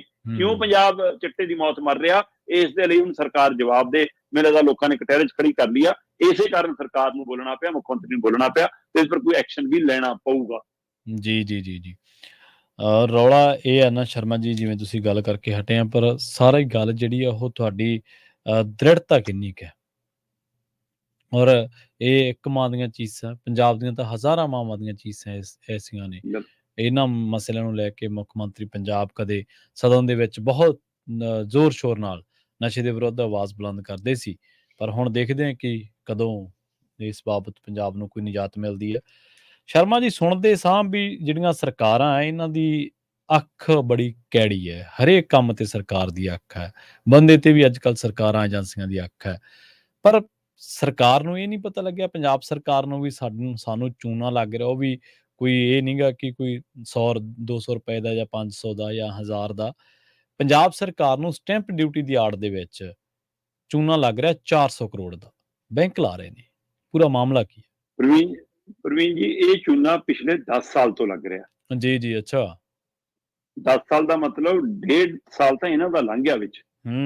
ਬਿਲਕੁਲ। ਤੇ 5 ਸਾਲ ਪਿਛਲੀ ਕੈਪਟਨ ਔਰ ਚੰਨੀ ਸਰਕਾਰ ਦੇ ਵੀ ਲੰਘੇ ਨੇ। ਬਿਲਕੁਲ ਸਹੀ ਹੈ ਨਾ। ਤੇ ਇਹਦਾ ਮਤਲਬ ਜੇਕਰ ਇਹ ਹੈ ਤਾਂ ਤੁਸੀਂ ਇਹ ਹਿਸਾਬ ਲਾਓ ਕਿ 3.5 ਸਾਲ ਫਿਰ ਬਾਦਲਾਂ ਦੇ ਵੀ ਲੰਘੇ ਨੇ। ਜੀ ਤਾਂ ਇਹ 10 ਸਾਲ ਬਣਦੇ ਆ। ਤੇ ਅਸਲ 'ਚ ਪਰ ਇਹ ਹੈ ਕਿ ਹੁਣ ਜਿਹੜੀ ਸਰਕਾਰ ਹੈ ਉਸੇ ਕੋਲ ਸਵਾਲ ਉੱਠਣਗੇ। ਬਿਲਕੁਲ। ਪਹਿਲਾਂ ਨਹੀਂ ਹੋ ਸਕਦਾ ਇਹਦੇ ਵਿੱਚੋਂ ਕੋਈ ਹਿੱਸਾ ਪੱਤੀ ਵੀ ਖਾਧਾ ਹੋਵੇ, ਉਹਦੀ ਵੀ ਜਾਂਚ ਹੋਣੀ ਚਾਹੀਦੀ ਆ। ਮਤਲਬ ਇੱਕ ਪ੍ਰਾਈਵੇਟ ਬੰਦਾ, ਕੋਈ ਪ੍ਰਾਈਵੇਟ ਫਰਮ ਹੈ ਨਾ, ਕੋਈ ਇੰਡਸਟਰੀ, ਕੋਈ ਸੰਗਠਨ, ਕੋਈ ਇਹੋ ਜਿਹਾ ਮਤਲਬ 2 ਨੰਬਰ ਦਾ ਕੰਮ ਕਰਨ ਵਾਲਾ, 1 ਨੰਬਰ ਦਾ ਕੰਮ ਕਰਨ ਵਾਲਾ ਬੰਦਾ ਧੋਖਾਧੜੀ ਕਰੇ ਤਾਂ ਸਮਝ ਆਵੇ। ਪ੍ਰਵੀਨ ਜੀ, ਬੈਂਕ ਅਦਾਰੇ ਜਿਹੜੇ ਮਤਲਬ ਕਿ ਪੂਰੇ ਕਹਿੰਦੇ ਨਿਯਮਾਵਲੀ ਦੇ ਹਿਸਾਬ ਨਾਲ ਚੱਲਦੇ ਆ ਸੀ, ਉਹ ਬੈਂਕ ਪੰਜਾਬ ਦੇ ਖਜ਼ਾਨੇ ਨੂੰ 100, 200, 300 ਨਹੀਂ 400 ਕਰੋੜ ਦਾ ਸਾਲਾਨਾ ਚੂਨਾ ਲਾ ਜਾਣ। ਸਾਲਾਨਾ 400 ਕਰੋੜ ਦਾ ਹਰ ਸਾਲ ਚੂਨਾ ਲੱਗ ਰਿਹਾ ਪਿਛਲੇ 10 ਸਾਲਾਂ ਤੋਂ। ਜੀ। ਤੇ ਰਾਸ਼ੀ ਵੱਧ ਗਈ ਹੋਣੀ, ਐਵਰੇਜ ਤਾਂ 19 ਹੋ ਰੱਖੀ ਹੋਣੀ ਨਾ, ਕਿ ਹਾਂ ਇੰਨੀਆਂ ਗੱਡੀਆਂ ਉਸ ਸਾਲ ਸੀ, ਇੰਨੀਆਂ ਇਸ ਸਾਲ ਸੀ, ਉਸ ਹਿਸਾਬ ਨਾਲ। ਇਹ ਜਿਹੜੀਆਂ ਗੱਡੀਆਂ ਦੇ ਲੋਨ ਹੁੰਦੇ ਆ ਨਾ, ਜੀ ਉਹਦੇ ਵਿੱਚ ਖੇਡ ਹੁੰਦੀ ਆ ਸਟੈਂਪ ਡਿਊਟੀ ਦੀ। ਠੀਕ ਹੈ ਜੀ। ਤੇ ਮੌਜੂਦਾ ਸਰਕਾਰ ਕਹਿੰਦੀ ਜੀ ਅਸੀਂ 40 ਕਰੋੜ ਰੁਪਇਆ ਬਚਾ ਲਿਆ ਜੀ, ਹੁਣ ਅਸੀਂ ਸਟੈਂਪ ਪੇਪਰ ਛਪਾਉਣੇ ਨਹੀਂ ਪੈਂਦੇ, ਈ ਪੇਪਰ ਰਾਹੀਂ ਹੁੰਦੀ ਆ। ਸੋ ਭਾਈ 40 ਕਰੋੜ ਤਾਂ ਚੱਲ ਠੀਕ ਆ, ਧੰਨਵਾਦ ਆ, 400 ਕਰੋੜ ਵੀ ਬਚਾਓ ਨਾ। ਬਿਲਕੁਲ ਸਹੀ। ਸਟੈਂਪ ਡਿਊਟੀ ਜਿਹੜਾ ਇੱਕ ਇਹ ਸਿਸਟਮ ਹੈ, ਕਹਿੰਦੇ ਐਮਬਰੋਸਿੰਗ ਹੈ ਨਾ, ਇਹਦੇ ਰਾਹੀਂ ਪੰਜਾਬ ਸਰਕਾਰ ਨੂੰ ਸਾਲਾਨਾ 400 ਕਰੋੜ ਦਾ ਚੂਨਾ ਲੱਗਦਾ ਹੈ। ਕੋਈ ਟਰਮ ਹੈ ਇਹਨਾਂ ਦੀ ਜੀ ਕਿ ਜਦੋਂ ਬੰਦਾ ਕੋਈ ਵੀ 2 ਵੀਲਰ 4 ਵੀਲਰ ਕਿਸੇ ਵੀ ਤਰ੍ਹਾਂ ਦੀ ਕੋਈ ਗੱਡੀ ਕਾਰ ਲੈਣਾ ਹੈ, ਉਹਦੇ ਲਈ ਜਦੋਂ ਲੋਨ ਕਰਾਉਂਦਾ ਹੈ ਤਾਂ ਲੋਨ ਦੇ ਸਮੇਂ ਸਰਕਾਰ ਨੇ 100 ਰੁਪਏ ਦਾ ਮਤਲਬ ਇੱਕ ਦੇਣੀ ਹੁੰਦੀ ਹੈ ਰਾਸ਼ੀ, ਸਰਕਾਰ ਨੂੰ ਜਾਣੀ ਹੁੰਦੀ ਹੈ ਰਾਸ਼ੀ, ਉਹ ਲੋਨ ਦੇ ਵਿੱਚੋਂ ਸਟੈਂਪ ਡਿਊਟੀ ਦੇ ਰੂਪ 'ਚ। ਠੀਕ ਹੈ। ਉਹ 1100 ਦੇ ਰੁਪਏ ਦੇ ਹਿਸਾਬ ਨਾਲ ਮਤਲਬ ਕਿ ਇਹ 11 ਕਰੋੜ ਰੁਪਈਆ ਪੰਜਾਬ ਦਾ ਹਰ ਮਹੀਨੇ ਬਣਦਾ। ਤੇ ਕਹਿੰਦੇ ਜੀ 1 ਲੱਖ ਦੇ ਕਰੀਬ ਗੱਡੀਆਂ ਦਾ ਲੋਨ ਹੁੰਦਾ ਹਰ ਮਹੀਨੇ। ਠੀਕ ਹੈ ਜੀ। ਤੇ ਉਹਦੇ ਵਿੱਚੋਂ ਕਹਿੰਦੇ ਜੀ 11 ਕਰੋੜ ਰੁਪਈਆ ਬਣ ਜਾਂਦਾ ਤੇ ਸਾਲਾਨਾ 130 ਕਰੋੜ ਰੁਪਈਆ ਬਣਦਾ। ਤੇ ਚੰਡੀਗੜ੍ਹ ਦੇ ਵਿੱਚੋਂ ਵੀ ਗੱਡੀਆਂ ਪਾਸ ਹੁੰਦੀਆਂ ਨੇ, ਤੇ ਉਹ ਚਾਹੇ ਉਹ ਪੰਜਾਬ ਦੇ ਹਵਾਲੇ ਨਾਲ ਗੱਲ ਕਰਨੀ, ਚਾਹੇ ਪੰਜਾਬ ਦੀ ਰਾਜਧਾਨੀ ਦੇ ਹਵਾਲੇ ਨਾਲ ਗੱਲ ਕਰਨੀ, ਜਿਹੜੀਆਂ ਗੱਡੀਆਂ ਇੱਥੋਂ ਵੀ ਲੋਨ ਕਰਾਉਂਦੀਆਂ ਨੇ ਪੰਜਾਬ ਵਾਲੀਆਂ, ਤਾਂ ਉਹ ਗਿਣਤੀ ਕਹਿੰਦੇ ਜੀ ਹਰ ਮਹੀਨੇ 4 ਲੱਖ ਦੀ ਬਣ ਜਾਂਦੀ ਹੈ ਕੁੱਲ ਗੱਡੀਆਂ ਦੀ। ਠੀਕ ਹੈ ਜੀ। 4 ਲੱਖ ਗੱਡੀਆਂ ਦੇ ਹਿਸਾਬ ਨਾਲ ਇਹ ਕਹਿੰਦੇ ਜੀ ਸਿੱਧਾ 33 ਕਰੋੜ ਰੁਪਈਆ ਹਰ ਮਹੀਨੇ ਦਾ ਹੋ ਗਿਆ, ਤੇ ਸਾਲ ਦਾ 400 ਕਰੋੜ ਦੇ ਕਰੀਬ ਜਾਂਦਾ। ਤੇ ਸਰਕਾਰ ਇਹ ਚੋਰੀ ਨੂੰ ਰੋਕ ਨਹੀਂ ਪਾ ਰਹੀ।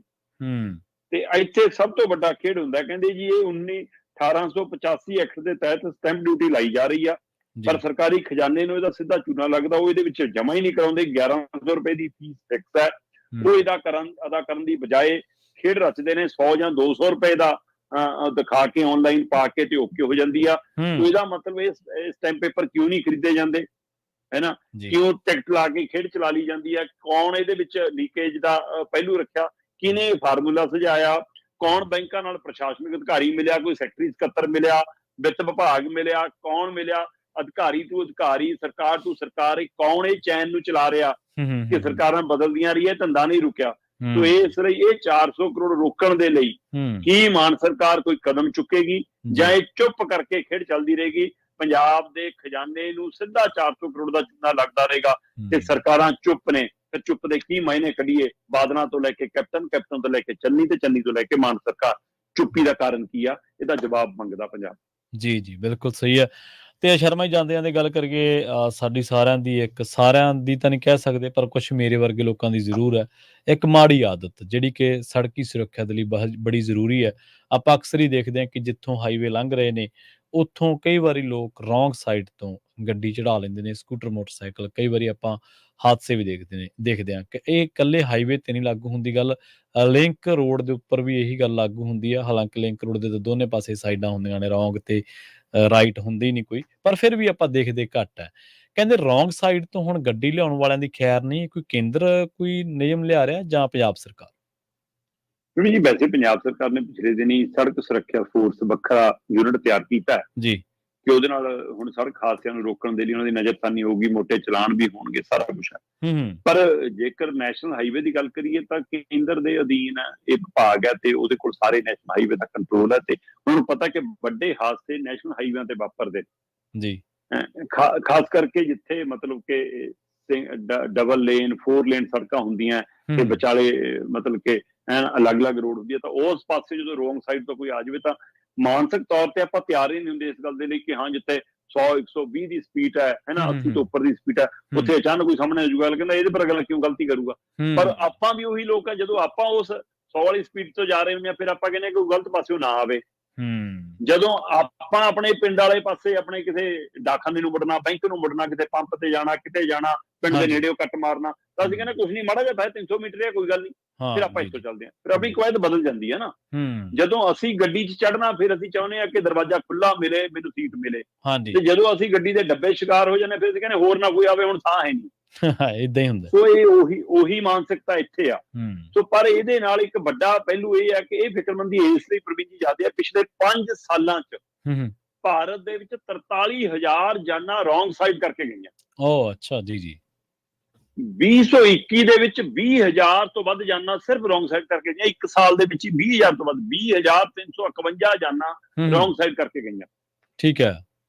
ਤੇ ਇਹਦੇ ਵਿੱਚ ਕੱਲੀ ਰੋਂਗ ਸਾਈਡ ਤੇ ਜਾਣ ਵਾਲਿਆਂ ਦੀ ਉਹ ਗਲਤੀ ਨਹੀਂ, ਇਹਦੇ ਵਿੱਚ ਸੜਕ ਬਣਾਉਣ ਵਾਲਿਆਂ ਦੀ ਵੱਡੀ ਕੁਤਾਹੀ ਆ। ਉਹ ਸ਼ਰਾਰਤਨ ਕਰਦੇ ਨੇ ਕਿ ਅੱਛਾ 2 ਪਿੰਡਾਂ ਨੂੰ ਕੱਟ ਹੈ, ਦੋਵੇਂ ਪਿੰਡ ਆਮੋ ਸਾਹਮਣੇ ਸੜਕ ਹੈ, ਤਾਂ ਉੱਥੇ ਕੱਟ ਦੇਣਾ ਹੀ ਨਹੀਂ। ਕੱਟ ਅੱਧਾ ਕਿਲੋਮੀਟਰ ਗਾਹਾਂ, ਅੱਧਾ ਕਿਲੋਮੀਟਰ ਪਿਛਾਹਾਂ। ਅੱਛਾ ਜੇ ਕਿਸੇ ਦਾ ਪਹੁੰਚ ਵਾਲੇ ਦਾ, ਕਿਸੇ ਲੀਡਰ ਦਾ, ਕਿਸੇ ਬੜੇ ਘਰਾਣੇ ਦਾ ਕੋਈ ਪੰਪ ਆ ਗਿਆ, ਕੋਈ ਢਾਬਾ ਹੋਟਲ ਆ ਗਿਆ, ਤਾਂ ਉਹਨੂੰ ਕੱਟ ਮਿਲ ਜਾਣਾ, ਕੋਈ ਪੈਲਸ ਆ ਗਿਆ। ਤੇ ਜੇ ਕੱਟ ਨਹੀਂ ਵੀ ਹੈਗਾ ਤਾਂ ਵੀ ਉਹਨੂੰ ਤੋੜਨ ਦਾ ਫਾਰਮੂਲਾ ਦੱਸ ਦਿੰਦੇ, ਤੂੰ ਤੋੜ ਲਈ, ਕੋਈ ਨਹੀਂ ਆਉਂਦਾ ਚੈੱਕ ਕਰਨ, ਉਹ ਤੋਂ ਮਹੀਨਾ ਹਫ਼ਤਾ ਲੈਂਦੇ ਹੋਣਗੇ, ਉਹ ਕੰਮ ਚੱਲੀ ਜਾਂਦੇ। ਉਹ ਵੀ ਨੁਕਸਾਨ, ਉਹ ਵੀ ਤਾਂ ਹਾਦਸਿਆਂ ਦੇ ਕਾਰਨ ਬਣਦੇ, ਉਹ ਵੀ ਤਾਂ ਰੋਂਗ ਸਾਈਡ ਹੈ ਨਾ ਐਂਟਰੀ। ਸੋ ਇਸ ਨੂੰ ਰੋਕਣ ਦੇ ਲਈ ਹੁਣ ਨਵੀਂ ਕਵਾਇਦ ਨਿਤਨ ਗਡਕਰੀ ਉਹਨਾਂ ਦਾ ਵਿਭਾਗ ਲਿਆ ਰਿਹਾ ਜੀ। ਠੀਕ ਹੈ ਜੀ। ਉਹ ਕਹਿੰਦੇ ਅਸੀਂ ਸਪਾਈਕ ਬੈਰੀਅਰ ਲਾ ਰਹੇ ਹਾਂ ਜੀ। ਇਹ ਲੋਹੇ ਤੇ ਸਟੀਲ ਦੇ ਬੈਰੀਅਰ ਹੋਣਗੇ ਪ੍ਰਵੀਨ ਜੀ। ਠੀਕ ਹੈ। 2 ਟੋਲ ਪਲਾਜ਼ੇ ਮੰਨ ਲਓ ਲੱਗੇ ਆ, ਇੱਕ ਟੋਲ ਪਲਾਜ਼ਾ ਤੇ ਦੂਆ ਟੋਲ ਪਲਾਜ਼ਾ, ਜਿਹਦੇ ਵਿੱਚ ਜੇ 50-30 ਕਿਲੋਮੀਟਰ ਦਾ ਫਾਸਲਾ ਹੈ, ਤਾਂ ਉਹਨਾਂ ਟੋਲ ਪਲਾਜ਼ਿਆਂ ਦੇ ਵਿਚਾਲੇ 2 ਸਪਾਈਕ ਬੈਰੀਅਰ ਲੱਗਣਗੇ। ਸ਼ੁਰੂਆਤ ਦੇ ਤੌਰ ਤੇ ਇਹ ਹੈ, ਫਿਰ ਪੂਰੇ ਭਾਰਤ 'ਚ ਕਹਿੰਦੇ ਲਾਉਣਗੇ। ਉਹ ਸਪਾਈਕ ਬੈਰੀਅਰ ਉਹਨਾਂ ਨੇੜੇ ਲੱਗਣਗੇ ਜਿੱਥੇ ਜ਼ਿਆਦਾਤਰ ਇਹ ਅੰਕੜੇ ਆਉਂਦੇ ਨੇ ਕਿ ਇੱਥੋਂ ਲੋਕ ਰੋਂਗ ਸਾਈਡ ਨਿਕਲਦੇ ਨੇ, ਵੱਡੀ ਗਿਣਤੀ ਨਿਕਲਦੇ ਨੇ। ਠੀਕ ਹੈ ਜੀ। ਸੋ ਉਹਨਾਂ ਥਾਵਾਂ ਦੇ ਉੱਤੇ ਉਹ ਸਪਾਈਕ ਬੈਰੀਅਰ ਲੱਗਣਗੇ। ਬੈਰੀਅਰ ਇਹੋ ਜਿਹੇ ਨੇ ਪ੍ਰਵੀਨ ਜੀ, ਜਿਹੜੇ ਸਟੀਲ ਤੇ ਲੋਹੇ ਦੇ ਬਣੇ ਨੇ ਕਿ ਜੇਕਰ ਤੁਸੀਂ ਸਹੀ ਪਾਸਿਓਂ ਜਾ ਰਹੇ ਹੋ ਤਾਂ ਤੁਹਾਨੂੰ ਪਤਾ ਹੀ ਨਹੀਂ ਲੱਗਣਾ, ਤੁਸੀਂ ਆਰਾਮ ਨਾਲ ਲੰਘ ਜਾਣਾ। ਠੀਕ ਹੈ। ਪਰ ਜੇ ਤੁਸੀਂ ਰੋਂਗ ਸਾਈਡ ਤੋਂ ਆ ਰਹੇ ਹੋ ਤਾਂ ਜਿੱਦਾਂ ਹੀ ਤੁਹਾਡਾ ਟਾਇਰ ਇਹਦੇ ਪਰ ਪੈਣਾ, ਇਹਦੇ ਵਿੱਚੋਂ ਲੋਹੇ ਦੀਆਂ ਕਿੱਲਾਂ ਨਿਕਲਣੀਆਂ, ਤੁਹਾਡਾ ਟਾਇਰ ਪਾੜ ਜਾਣਾ। ਠੀਕ ਹੈ। ਤੇ ਟਾਇਰ ਪਾੜਨ ਨਾਲ ਥੋੜੀ ਗੱਡੀ ਉੱਥੇ ਹੀ ਰੁਕ ਜਾਣੀ, ਤੇ ਫਿਰ ਤੁਹਾਨੂੰ ਮੋਟਾ ਚਲਾਨ ਵੀ ਅਦਾ ਕਰਨਾ ਪੈਣਾ ਜੀ। ਸੋ ਇਸ ਤਰ੍ਹਾਂ ਦੇ ਨੇ ਕਿ ਇਹਦੇ ਨਾਲ ਟਾਇਰ ਪਟਣ ਬਾਅਦ ਨਾ ਤਾਂ ਗੱਡੀ ਘੁੰਮ ਸਕੂਗੀ ਨਾ ਪਲਟ ਸਕੂਗੀ ਤੇ ਇਸ ਤਰ੍ਹਾਂ ਦੇ ਉਹ ਮਤਲਬ ਕਿ ਮੋਟੀਆਂ ਕਿੱਲਾਂ ਤੇ ਮੋਟੇ ਉਹ ਨੇ ਕਿ ਗੱਡੀ ਨੂੰ ਸਟਾਪ ਕਰ ਦਿੰਦੇ ਨੇ ਉੱਥੇ ਉਹ ਇਹਦੇ ਨਾਲ ਮਤਲਬ ਕਿ ਇਹ ਤਰੀਕਾ ਕਹਿੰਦੇ ਕੱਢਿਆ ਕਿਉਂਕਿ ਰੌਂਗ ਸਾਈਡ ਤੋਂ ਆਉਣ ਵਾਲੇ ਲੋਕ ਆਪਣੀ ਤਾਂ ਆਪਣੀ ਦੂਜਿਆਂ ਦੀ ਜਾਨ ਲਈ ਵੀ ਕਾਰਨ ਬਣ ਜਾਂਦੇ ਨੇ ਸੋ ਮੈਨੂੰ ਲੱਗਦਾ ਕਿ ਸੜਕ ਤੇ ਚੱਲਣ ਦੇ ਲਈ ਜਾਂ ਜੀਵਨ 'ਚ ਵਿਚਰਨ ਦੇ ਲਈ ਸਾਨੂੰ ਆਪਣੇ ਆਪ ਨੂੰ ਪਿਆਰ ਕਰਨ ਦੀ ਆਦਤ ਪਾਉਣੀ ਪੈਣੀ ਹੈ ਤਾਂ ਆਪਣੇ ਆਪ ਨੂੰ ਪਿਆਰ ਨਹੀਂ ਕਰਦੇ ਜੇ ਆਪਣੇ ਆਪ ਨੂੰ ਪਿਆਰ ਕਰਦੇ ਹੁੰਦੇ ਆਪਣੇ ਜਵਾਕਾਂ ਨੂੰ ਪਿਆਰ ਕਰਦੇ ਹੁੰਦੇ ਧਰਤੀ ਉਹਨਾਂ ਨੂੰ ਲੈ ਕੇ ਰੌਂਗ ਸਾਈਡ ਤੋਂ ਕਦੇ ਨਾ ਆਈਏ ਜੀ ਜੀ ਸੋ ਇਹ ਇਸ ਲਈ ਅੱਧਾ ਕਿਲੋਮੀਟਰ 300-400 ਮੀਟਰ ਦੇ ਚੱਕਰ 'ਚ ਅਸੀਂ ਆਪਣੀ ਜਾਨ ਤੇ ਆਪਣੇ ਹੋਰ ਦੇਸ਼ ਵਾਸੀਆਂ ਦੀ ਜਾਨ ਖਤਰੇ 'ਚ ਪਾਉਣੇ ਉਹਨੂੰ ਰੋਕਣ ਦੇ ਲਈ ਉਹਨਾਂ ਫਾਰਮੂਲਾ ਕੱਢਿਆ ਜੀ ਕਿੰਨਾ ਕੁ ਕਾਰਗਰ ਹੋਊਗਾ ਇਹ ਦੇਖਣ ਵਾਲੀ ਗੱਲ ਹੈ ਇਹ ਚੈੱਕ ਤੋਂ ਬਾਅਦ ਪਤਾ ਲੱਗੂਗਾ ਸ਼ੁਰੂਆਤੀ ਤੌਰ ਦੇ ਉੱਤੇ ਸਪਾਈਕ ਬੈਰੀਅਰ ਕਿੰਨੇ ਕਾਮਯਾਬ ਹੋਣਗੇ ਇਹਦੇ ਰਾਹੀਂ ਖਜ਼ਾਨੇ ਨੂੰ ਵੀ ਆਮਦ ਆਉਂਦੀ ਉਹ ਕਹਿੰਦੇ ਜੀ ਜਿਹੜਾ ਇਹਦੇ ਨਾਲ ਪੈਸਾ ਆਉਣਾ ਉਹਦੇ ਰਾਹੀਂ ਉਹ ਲੱਗਣੇ ਆ ਇੱਕ ਤਰ੍ਹਾਂ ਨਾਲ ਭਰਪਾਈ ਇਹਦੇ ਰਾਹੀਂ ਹੋ ਜਾਣੀ ਹੈ ਸਰਕਾਰ ਦਾ ਕੋਈ ਸਿੱਧਾ ਖਰਚਾ ਵੀ ਨਹੀਂ ਆਉਣਾ ਇਹਦੇ ਪਰ ਸੋ ਦੇਖਦੇ ਹਾਂ ਜੀ ਸਪਾਈਕ ਬੈਰੀਅਰ ਕਿੰਨਾ ਰੌਂਗ ਸਾਈਡ ਵਾਲਿਆਂ ਨੂੰ ਰੋਕ ਪਾਉਂਦੇ ਨੇ ਤੇ ਕਿੰਨੇ ਕਿਹਦੇ ਨਾਲ ਹਾਦਸੇ ਘਟਦੇ ਨੇ ਸਕੂਲਾਂ 'ਚ ਜਦੋਂ ਪੜ੍ਹਦੇ ਹੁੰਦੇ ਸਾਂ ਸ਼ਰਮਾ ਜੀ ਤੇ ਗਲਤ ਆਦਤਾਂ ਨੂੰ ਸੁਧਾਰਨ ਵਾਸਤੇ ਜੁਰਮਾਨੇ ਲੱਗਦੇ ਸੀ ਉਹ ਇਸ ਉਮੀਦ ਨਾਲ ਲੱਗਦੇ ਸੀ ਕਿ ਇਹ ਬੰਦਾ ਹੌਲੀ ਹੌਲੀ ਗਲਤੀਆਂ ਕਰਨੋਂ ਹਟ ਜਾਊਗਾ ਕਿ ਜਦੋਂ ਨੂੰ ਇਹਨੇ 12 ਕਰਨੀਆਂ ਜਾਂ BA ਕਰਨੀ ਆ ਉਦੋਂ ਨੂੰ ਇਹ ਹਟ ਜਾਊਗਾ ਇਹਦੇ 'ਚ ਪੰਕਚੁਅਲਿਟੀ ਆ ਜੂਗੀ ਇਹ ਅਨੁਸ਼ਾਸਨ ਹੋ ਜਾਊਗਾ ਪਰ ਉਹ ਪਤਾ ਨਹੀਂ ਕਿ ਵੱਡੇ ਹੋ ਕੇ ਮੇਰੇ ਵਰਗੇ ਹੋਰ ਅਨੁਸ਼ਾਸਨਹੀਨ ਹੋ ਜਾਂਦੇ ਆ ਜੇਲ੍ਹਾਂ ਦੇ ਮੂਹਰੇ ਸੁਧਾਰ ਘਰ ਤਾਂ ਲਿਖਿਆ ਹੁੰਦਾ ਕਿਉਂਕਿ ਉਮੀਦ ਕੀਤੀ ਜਾਂਦੀ ਹੈ ਕਿ ਇੱਥੇ ਆ ਕੇ ਬੰਦਾ ਸੁਧਰੂਗਾ ਪਰ ਜੇਲ੍ਹਾਂ ਹਾਂਜੀ ਹੁਣ ਤੁਹਾਨੂੰ ਤੁਸੀਂ ਦੇਖ ਲਓ ਕਿ ਜੇਲ੍ਹਾਂ ਦੇ ਵਿੱਚੋਂ ਨਵੇਂ ਤਰ੍ਹਾਂ ਦੇ ਟ੍ਰਿਕਾਂ ਨਵੇਂ ਤਰ੍ਹਾਂ ਦੇ ਫਾਰਮੂਲੇ ਨਵੇਂ ਤਕੜੇ ਗੈਂਗਾਂ ਦੇ ਵਿੱਚੋਂ ਸ਼ਾਮਲ ਹੋ ਕੇ ਦੁਨੀਆ ਨਿਕਲਦੀ ਹੈ ਸੋ ਸ਼ਰਮਾ ਜੀ ਇਹਨਾਂ ਖਾਸ ਖਬਰਾਂ ਤੇ ਖਾਸ ਜਾਣਕਾਰੀਆਂ ਦੇ ਲਈ ਬਹੁਤ ਧੰਨਵਾਦ ਜੀ ਬਹੁਤ ਸ਼ੁਕਰੀਆ ਜੀ ਪੰਜਾਬੀ ਰੇਡੀਓ USA ਦੇ ਪ੍ਰੋਗਰਾਮ ਖਬਰ ਤੇ ਨਜ਼ਰ ਨੂੰ ਆਪਾਂ ਇੱਥੇ ਹੀ ਸਮਾਪਤ ਕਰਾਂਗੇ ਤੁਸੀਂ ਜੁੜੇ ਰਹੋ ਪੰਜਾਬੀ ਰੇਡੀਓ USA ਦੇ ਨਾਲ ਤੇ ਆਖਿਰ ਦੇ ਵਿੱਚ ਇੱਕ ਵਾਰ ਫਿਰ ਤੋਂ ਤੁਹਾਨੂੰ ਸਭ ਨੂੰ ਪਿਆਰ ਸਤਿਕਾਰ ਸਹਿਤ ਸਤਿ ਸ਼੍ਰੀ ਅਕਾਲ ਪੰਜਾਬੀ ਰੇਡੀਓ USA ਤੇ ਪ੍ਰੋਗਰਾਮਾਂ ਦਾ ਸਿਲਸਿਲਾ ਲਗਾਤਾਰ ਜਾਰੀ ਕੁਝ ਪ੍ਰੋਗਰਾਮਾਂ ਦੀਆਂ ਤਬਦੀਲੀਆਂ ਹੋਈਆਂ ਨੇ ਕੁਝ ਦੀ ਸਮਾਂ ਤਬਦੀਲੀ ਹੋਈ ਹੈ ਉਹਨਾਂ ਦੇ ਵੇਰਵੇ ਜਾਂ ਉਹਨਾਂ ਪ੍ਰੋਗਰਾਮਾਂ ਬਾਰੇ ਤੁਹਾਨੂੰ ਜਾਣਕਾਰੀਆਂ ਨਾਲੋਂ ਨਾਲ ਦੇ ਰਹੇ ਹਾਂ ਬਹੁਤ ਧੰਨਵਾਦ ਸਤਿ ਸ਼੍ਰੀ ਅਕਾਲ